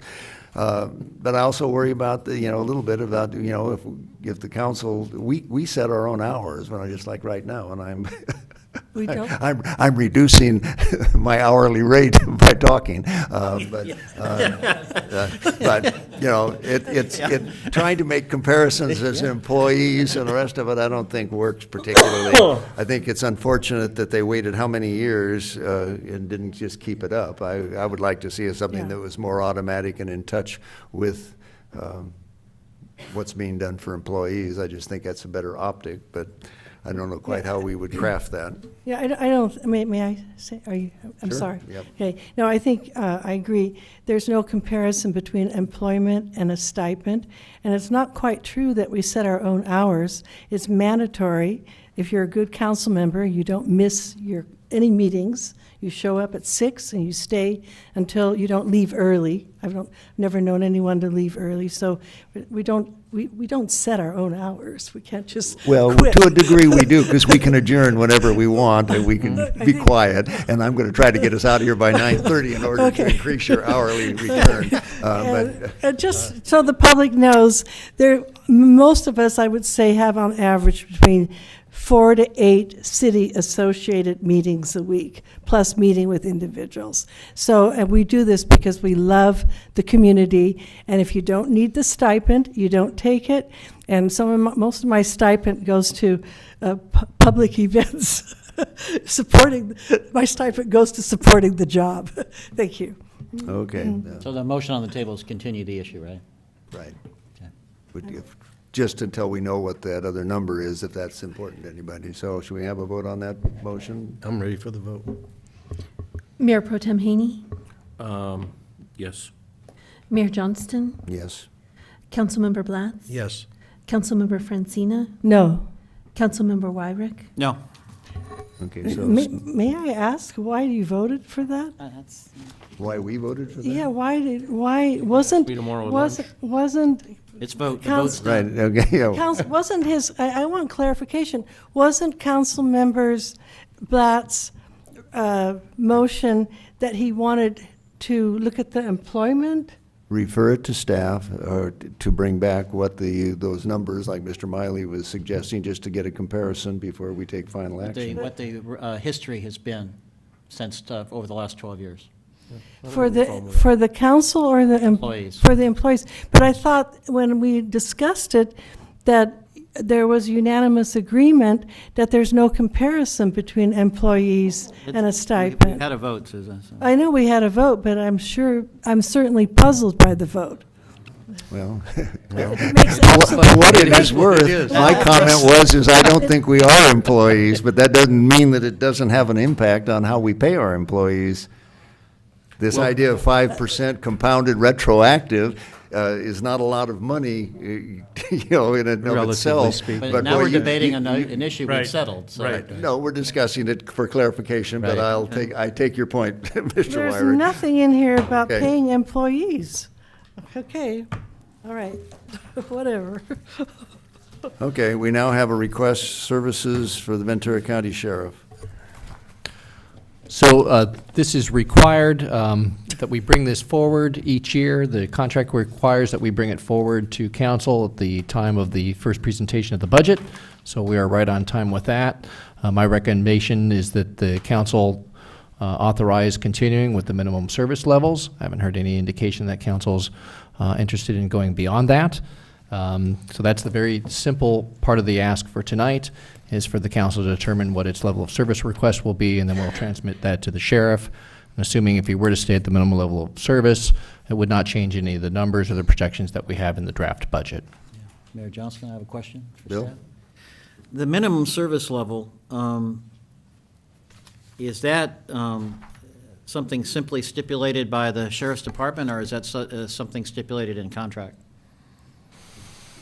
I believe it simply states minimum service level in the contract. And I this believe- corresponds to, Have to double check that. what's listed here corresponds to what's in the contract for minimum service level? Well, that would be what, again, that's what the sheriff has No, established. I understand. Right. But my question is, does that correspond to what's in the contract for minimum service level?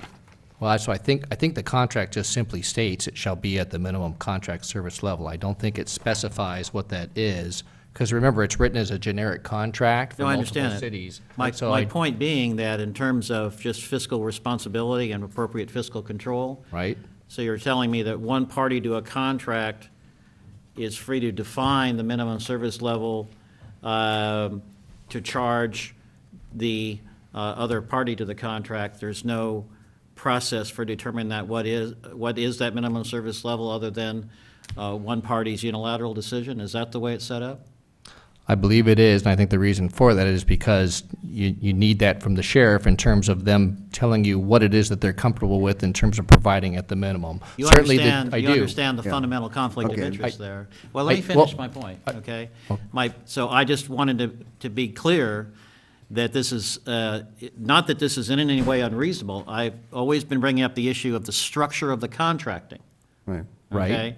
So the structure of the contracting is that it's purely self-defined without even getting any consultation with the other side of the contract. I would say it might be like this. If I were to walk into, say, a business and say, I want your minimum package, they're going to tell me, this is the minimum package we can give you, and this is what the cost is. You have other more expensive packages.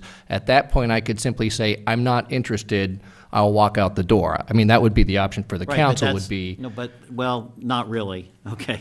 Well- That's really not an option. But I think if you went back to the first year of the contract, the conversation would have been something along the lines of, okay, Sheriff, you tell us what the minimum service level is going to be, and we'll determine whether or not that's something that we can work with and we can fiscally, That was are we? 1980.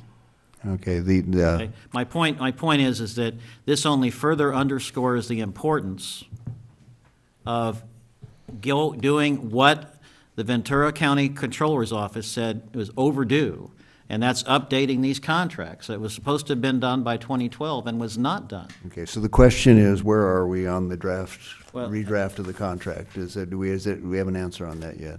We don't have anything from the sheriff yet, I do not. Okay. We've been waiting for them to provide that, but they haven't. Another question I have, Mayor, with your indulgence? Are you coughing or laughing? I'm giving him my time. Yeah, okay. Go ahead, In the Bill. budget, there was something about a school resource officer in the budget as an expenditure? In the budget you handed out to us? I didn't. Believe so. I don't Yeah, there believe. was an expenditure line in there. Those used to be the extras that you would buy.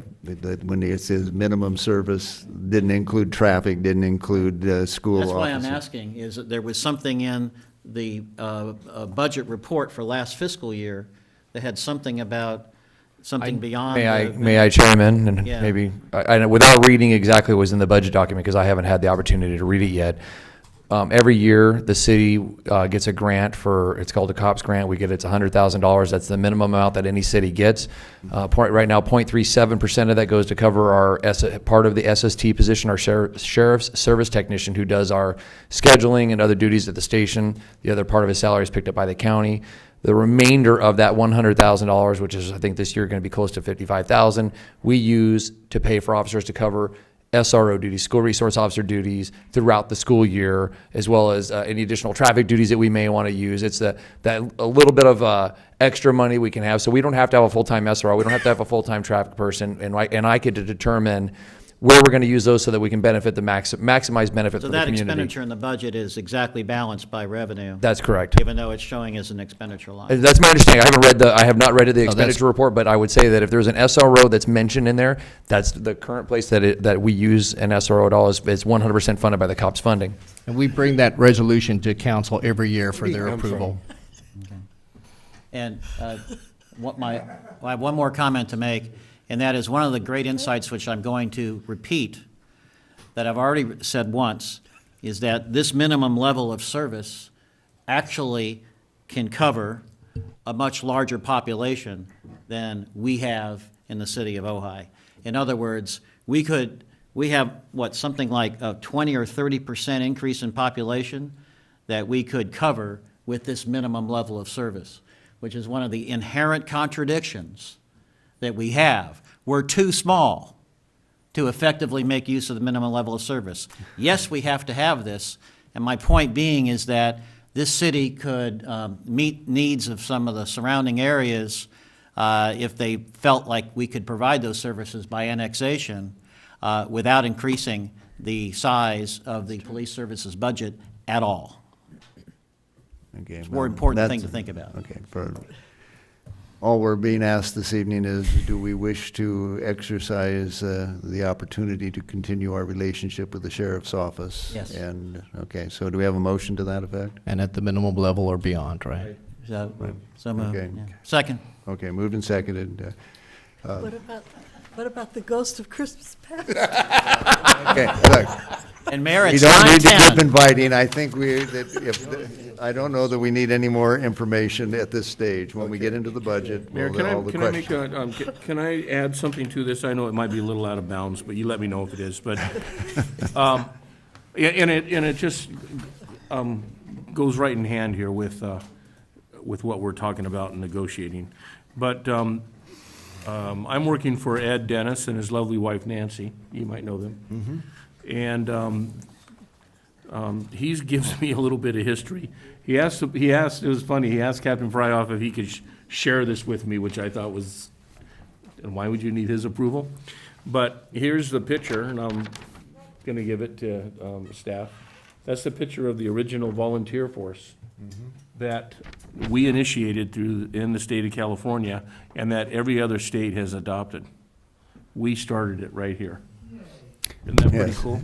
And So- it was started by John Gillespie, Yep. which I am proud to say that I recruited and hired over the objection of my city council at the time, but I had 3 votes. So we can pass that, and then, and I was just gonna say that, in 1980, Carol Gillespie, the director of Retired Senior Volunteer Program, came to the Ojai Police Department with the idea of using senior citizens in crime prevention.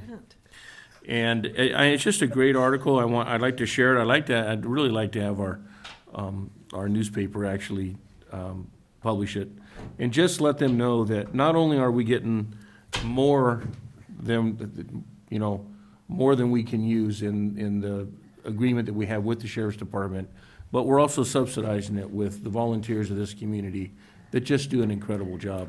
So, Okay, right, thank you. That's all, Mayor. Thank you. Okay, for involving me. can we have a roll call on the contract? A request? Councilmember Francina? Yes. Councilmember Wyrick? Yes. Mayor Johnston? Yes. Mayor Pro Tem Haney? Yes. Councilmember Blatz? Yes. Okay, motion carries. Okay, we are now down to the end. We have do we have any council reports? I just have a couple of things. I wanted to let the council know, as you know, I sit on the board of Gold Coast Transit, but Gold Coast Transit's general manager, Steve Brown, and it's kind of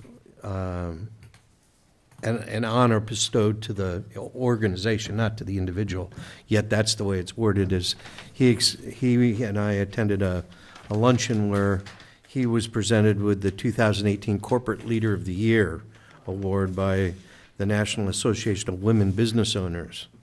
And that has to do with work that the staff does in areas of the organization to bring our services to the community. And it was a very nice luncheon that they had. It wasn't the only award given, it was awarded in different categories as well.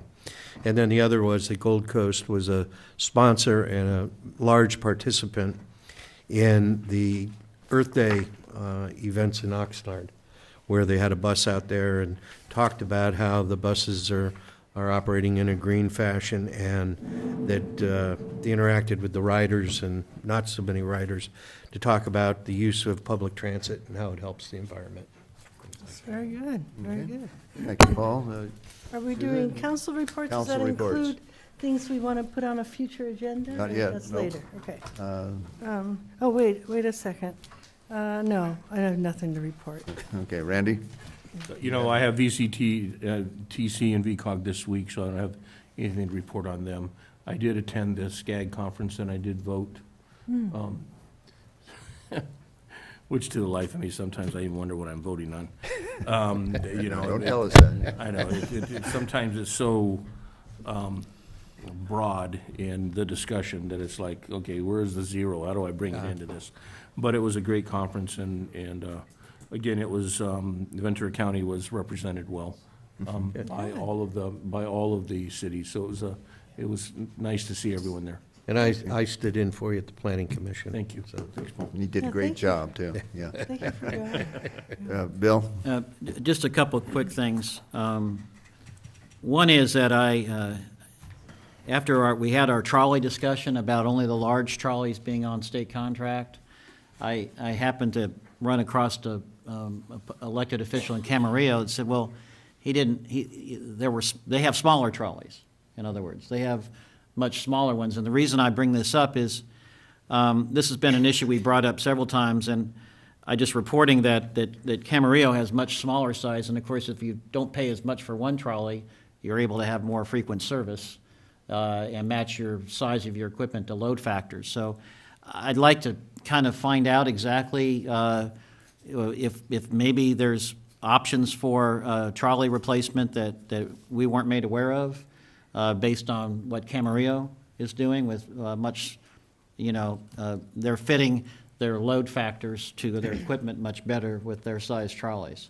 So I don't know if they're, so much larger than we are, and therefore they're, buying in bulk or something outside of state contract.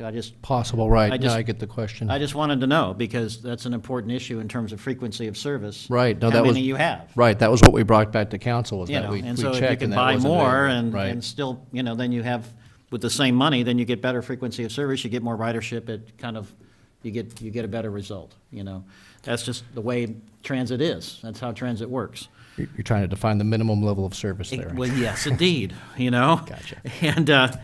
And so the other thing is, my other comments just have to do with the general manager report. I'll have some questions. Okay, city manager?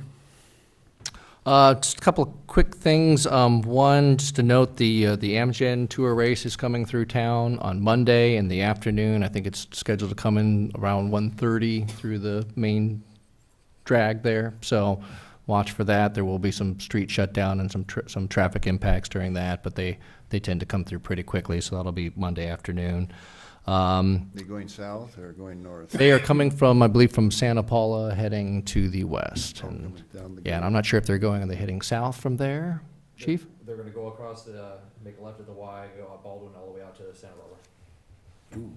And then up Santa Barbara to whatever that new road is they just paved up there. It's a really steep climb that they all get excited about climbing. So it's 150 miles an hour, something like that. Just keep them off Creek Road. Don't be on the 150 on that day. No. Okay, anything else, Steve? Yeah, very quickly, heard progress is being made on the memorial plaque for Corey Iverson. I did hear from Mr. Walker on that, and they're moving forward with that, and they're coming up with a date to do that. Also, I know progress is being made on the memorial plaque for David Mason. And I'm not sure quite where I was looking to see if Mr. Grant was still here, but I know they're getting they're moving towards a date when they're going to have that installed as well. And once I have that, I'll give that forward to council. Do we need an official request for the plaque for Patricia Weinberger? Have we had one that's been formal? I know we've gathered. I was Brian and Craig Walker and others who are putting together some language. Okay. Okay. I'll bring that to you later. I just have a couple questions for the manager, city manager. Number one is, I had asked a long time ago, and I think it's becoming more timely, if we're moving forward on things having to do with the community garden effort. They need a support facility. One of the options for that support facility is a neglected structure that is now landmarked, and that you were going to come back to us with a report on the options for better care of the barn that basically is now under the help of Ojai lease that frankly is not being taken care of. You and I had a conversation for the with lease stipulations. with that, right. It hadn't been discussed here at council. For a second, I we thought you were got talking about the community garden there. No, well, I mean, it's connected to the community garden in terms of what it could be in terms of a support facility for that effort. And also coming back, since we've landmarked it and it's not being taken care of, it's something that the city could take responsibility for to fulfill its responsibility after landmarking, as well as providing, basically it's a vacant building that I think is not being taken care of per the lease stipulations and ought to be brought in to. Okay, is that a request for? And I'd like a report back on that soon. Sure, we can bring a report back. And then my second point is, I brought up this land acquisition area, and we've talked about this, but I'm going to bring it out for the public. We've got, a lot of needs that are being articulated by the community, from parking, public works facility, affordable housing, and we were going to, we don't get those opportunities for actual acreage acquisition at reasonable prices very often. We may have one now, and I think that, I'd like to get back some kind of report as to where we stand on moving that forward. We haven't gotten anything yet, and I'm coming out and making a public request for this.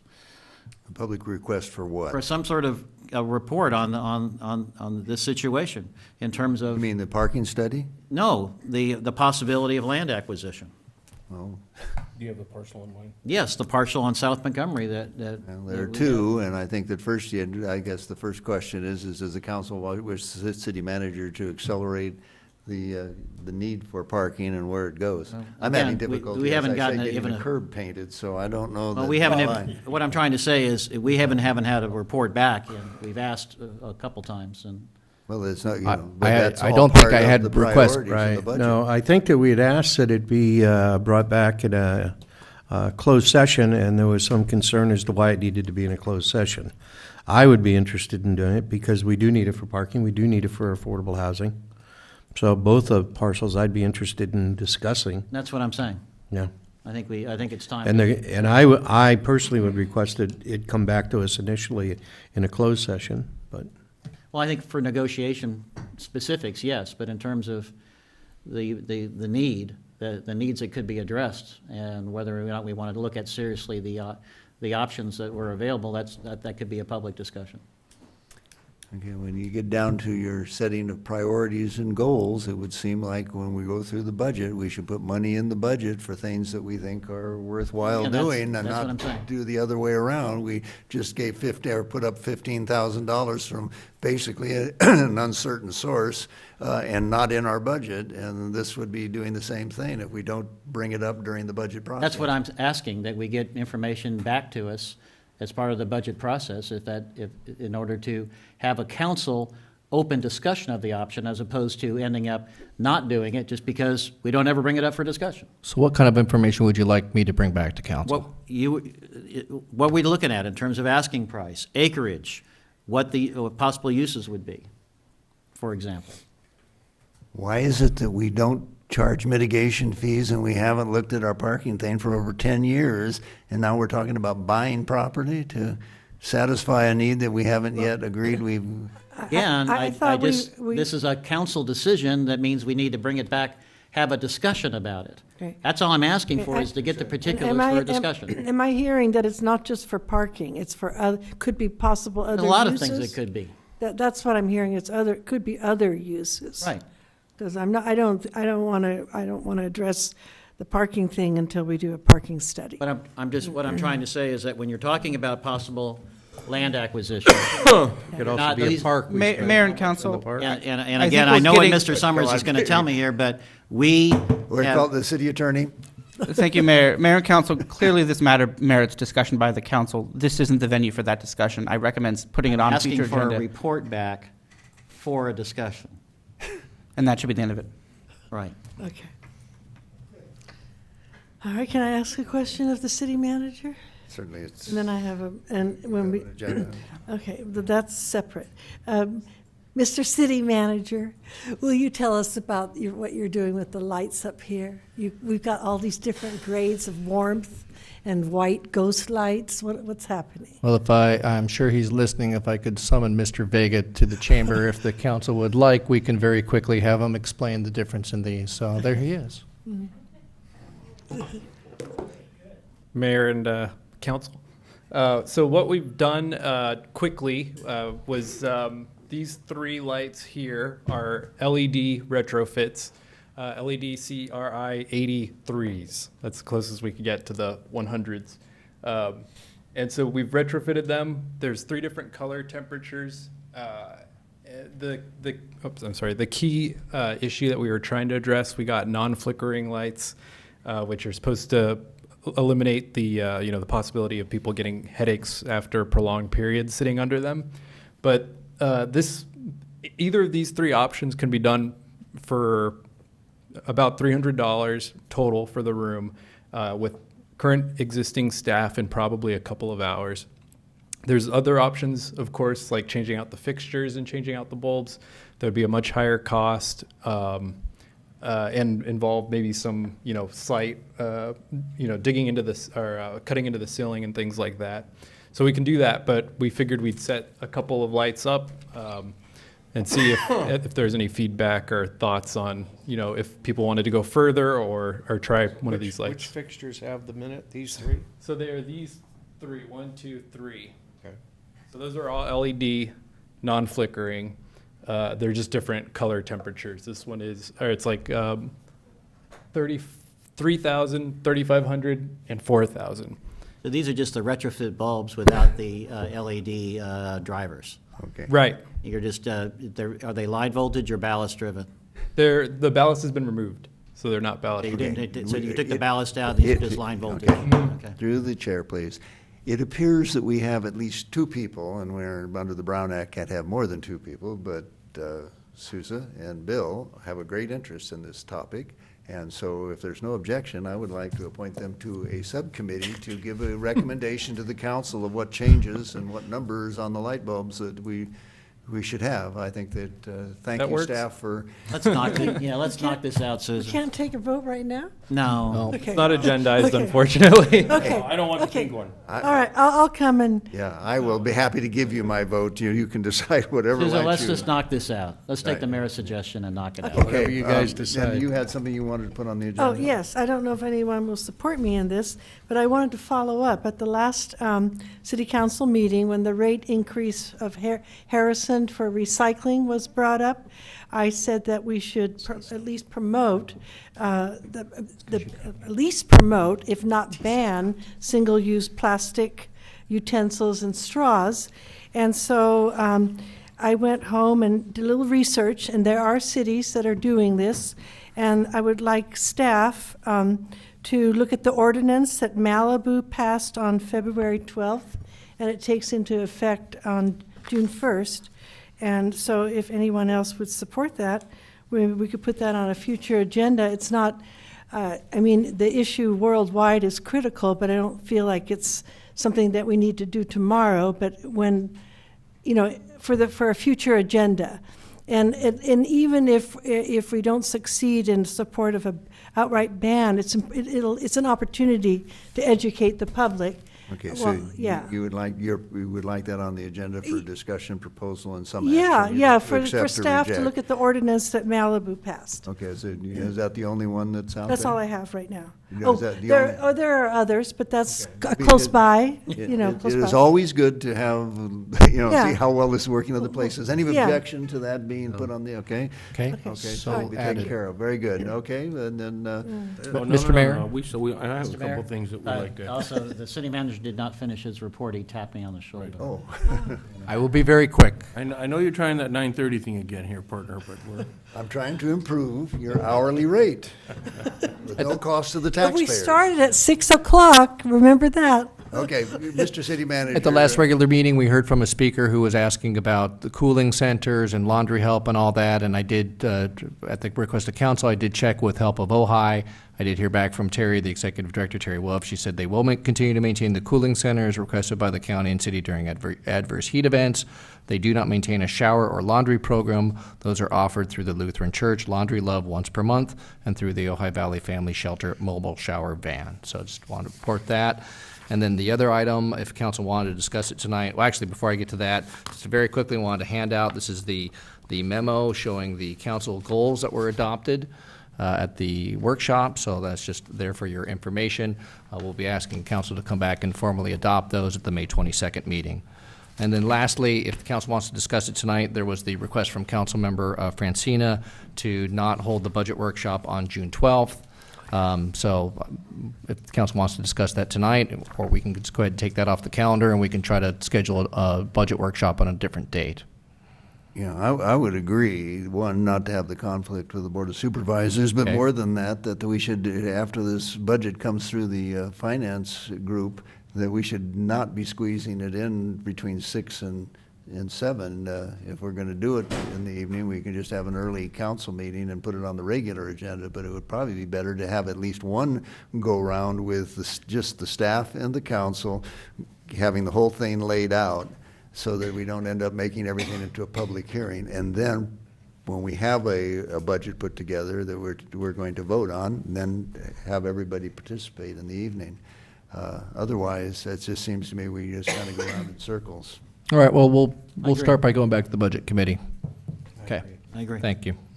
So you don't need an alternate date at this time? Not at this time. Okay. We'll go ahead and take the June 12th workshop off the calendar. Okay. We should be able to do it with one, I would think. I would one, agree. And then a public hearing. I think that we should be. Agreed. Thank you. Thank you. So I have a question for the city manager. Right. Steve, we've been in discussions about the Trempen entrance over at the park. Right.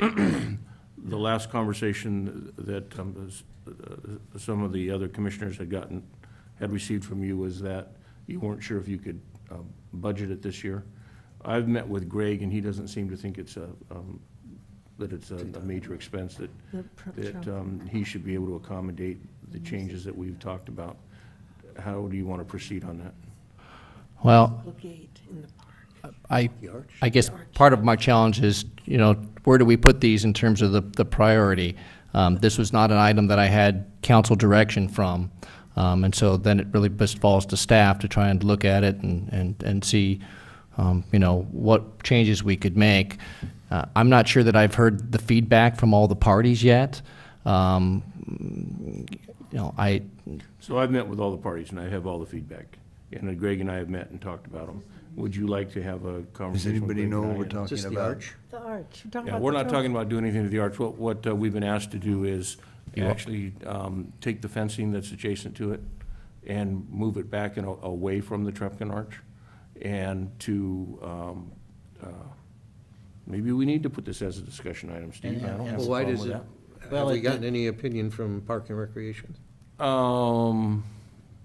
Not Not from yet. Arts and Parks, but we met with the Music Festival, we met with the Arts Commission, we met with the tennis. So we met with all the players of that actually use the facility. Where are we here, Mr. City Attorney? Is this? From what I understand, I've had very limited awareness of this particular issue, but from what I understand, the matter isn't in the current budget, doesn't have prior council direction, but there's strong support for it from one council member and community groups. It would seem appropriate for a council discussion. Great, let's put it on the. Put it on the next let's do meeting that. then. Okay. And As then soon I as we had, can. I just wanted to follow up to Steve to make sure that we put the water resource coordinator position on the next, on a future agenda. And that's during the I budget. heard no objection from council on that, if I recall. Wait a minute. I don't know that we heard. Another budget item? Yes. It's a discussion, so we can make a determination as to how we want to fund it. So it's a good discussion to have. I don't necessarily think it has to be funded through the city. I think through, again, I'd like to see it funded through a 218 process, but we need to have that discussion first. And on that same agenda item, could we have the MOU with Carnegie Mellon Yes. as well? So the MOU on Carnegie Mellon, I'd indicated that I wasn't able to get it on for the 8th, but we could bring that forward on the 22nd. Right. Great. Can we bring these two both at the same time? They're both water-related issues. I really hesitate to answer from the dais. We've got other things in line. We start pushing other things down the line that the council majority had agreed on and staff had been working on. And I see this as a repeated problem, and it's very challenging for staff to get the work done and to be able to follow up. And I'm not quite sure how to say this other than we just can't put everything on the very next agenda. I've got less than a week to do the analysis. I haven't even seen your proposal yet, with all due respect. I don't even know if I can get the work done between now and then. Mr. Mayor, I don't think we should be putting anything on a priority list that doesn't require our discussion prior to the budget being approved. I mean, if it has to do with the budget, we need to get it done, then we ought to put it on there. Otherwise, we ought to just let everything that's in the hopper, because we're gonna have to approve this budget. Right. And why do we want to take up our time discussing things that don't need to be part of the budget? Could I respond to that? I think some things like this potential memorandum of understanding with Carnegie Mellon could be put on a consent calendar. Oh, maybe. I'm not talking about that. Yeah, I mean, yeah. We, okay. we talked about that tonight. Okay. So So No, you I'm don't not mean talking the about consent that. calendar items? Right. Okay. And I just. I have an issue with that, with And the I MOU. just beg to differ, it's 9:30, and we have plenty of time to even have that MOU brought forward to this meeting. So I'm not going to back down from the fact that two council people make a request, and that the city manager is going to stifle that request. I'm just not going to go there. It does not work that way. I'm sorry. Like, it says 2 members may make a request. It's up to the city manager to then determine where it is put on agenda. We just went through a long process to try and determine our priorities. Yeah, where to And if put the it on council- the agenda, not when, where. Okay, I think we're about time to adjourn. This is not the place or the time to be going back and forth like that, guys. Do we have a motion? I'll move to adjourn. Okay, is a second? Okay, all in favor? Aye. Aye. I really. Obviously, we're not done. I'm not comfortable. I don't really understand what's happening. Maybe we could calm down, and maybe is it an option to speak privately with the city manager? I'm not really following what's happening. It's a full council. You cannot speak privately with the city manager without an agendized closed session. That Oh, cannot okay. happen. Right, and why don't we put it on an agenda to discuss it rather than debate it and beat the city manager up over it right now? And that's what I'm asking for, but that's what I'm not But hearing. Well, I thought I had heard 2 people say that they wanted it, right? Right. Isn't that how you put things on the agenda Yes, quite it is. often? So But- I don't know why we're, I think the issue was that it would be the next agenda. Wasn't that the issue? I think. And the city manager said he couldn't do it. Right, and we need to give the city manager at least that much latitude in scheduling things. The protocols say that any 2 members of the council can request something to go on the agenda within a reasonable period of time. That doesn't necessarily mean the next meeting. It might be the next meeting. Well, let's take a look and see what the agenda holds and how much Great. background is necessary. Great, okay. So, the final thing is, the Rec and Parks, or not the Rec and Parks, but the Libby Bowl Committee, are we scheduled to be on next council agenda? I would waiting to get a report from the committee. So until I had that, I wasn't sure when we were going to be able to schedule it. Right. Is that a joint meeting you're asking about? Right, we just want to do a year-end closing statement. Would you like me to hand over what we have? I thought Yes. I thought you and Amber were doing this in conjunction, so I'm going to assume that Amber is not a part of this anymore. Well, if the committee can complete its work and give its recommendations to staff, I will look at them and I will get them on the agenda as soon as possible. Yeah, my understanding, we had an agreement that on the agenda, that any 2 members of the council, if they wish to put something on the agenda, they submit something to the city manager, and it will go on the next agenda where it's reasonable to place it, and it will be the responsibility of those who put it on the agenda to provide the manager with enough information so that when the packets go out to all the rest of us, we have some idea of what we're talking about. Doesn't, has something changed on that, or is that still going to work? All right. Okay. We're done. Okay, very good. Okay, so if you've got what? Randy, you're asking what, 2 things? I have to ask 3 things, and you know what, it seems to me what I'm going to do is go talk to Steve personally, and I think that's the best way to resolve it. Okay, that sounds like a good idea. Okay, anything else? If not, we're adjourned. Namaste. Namaste.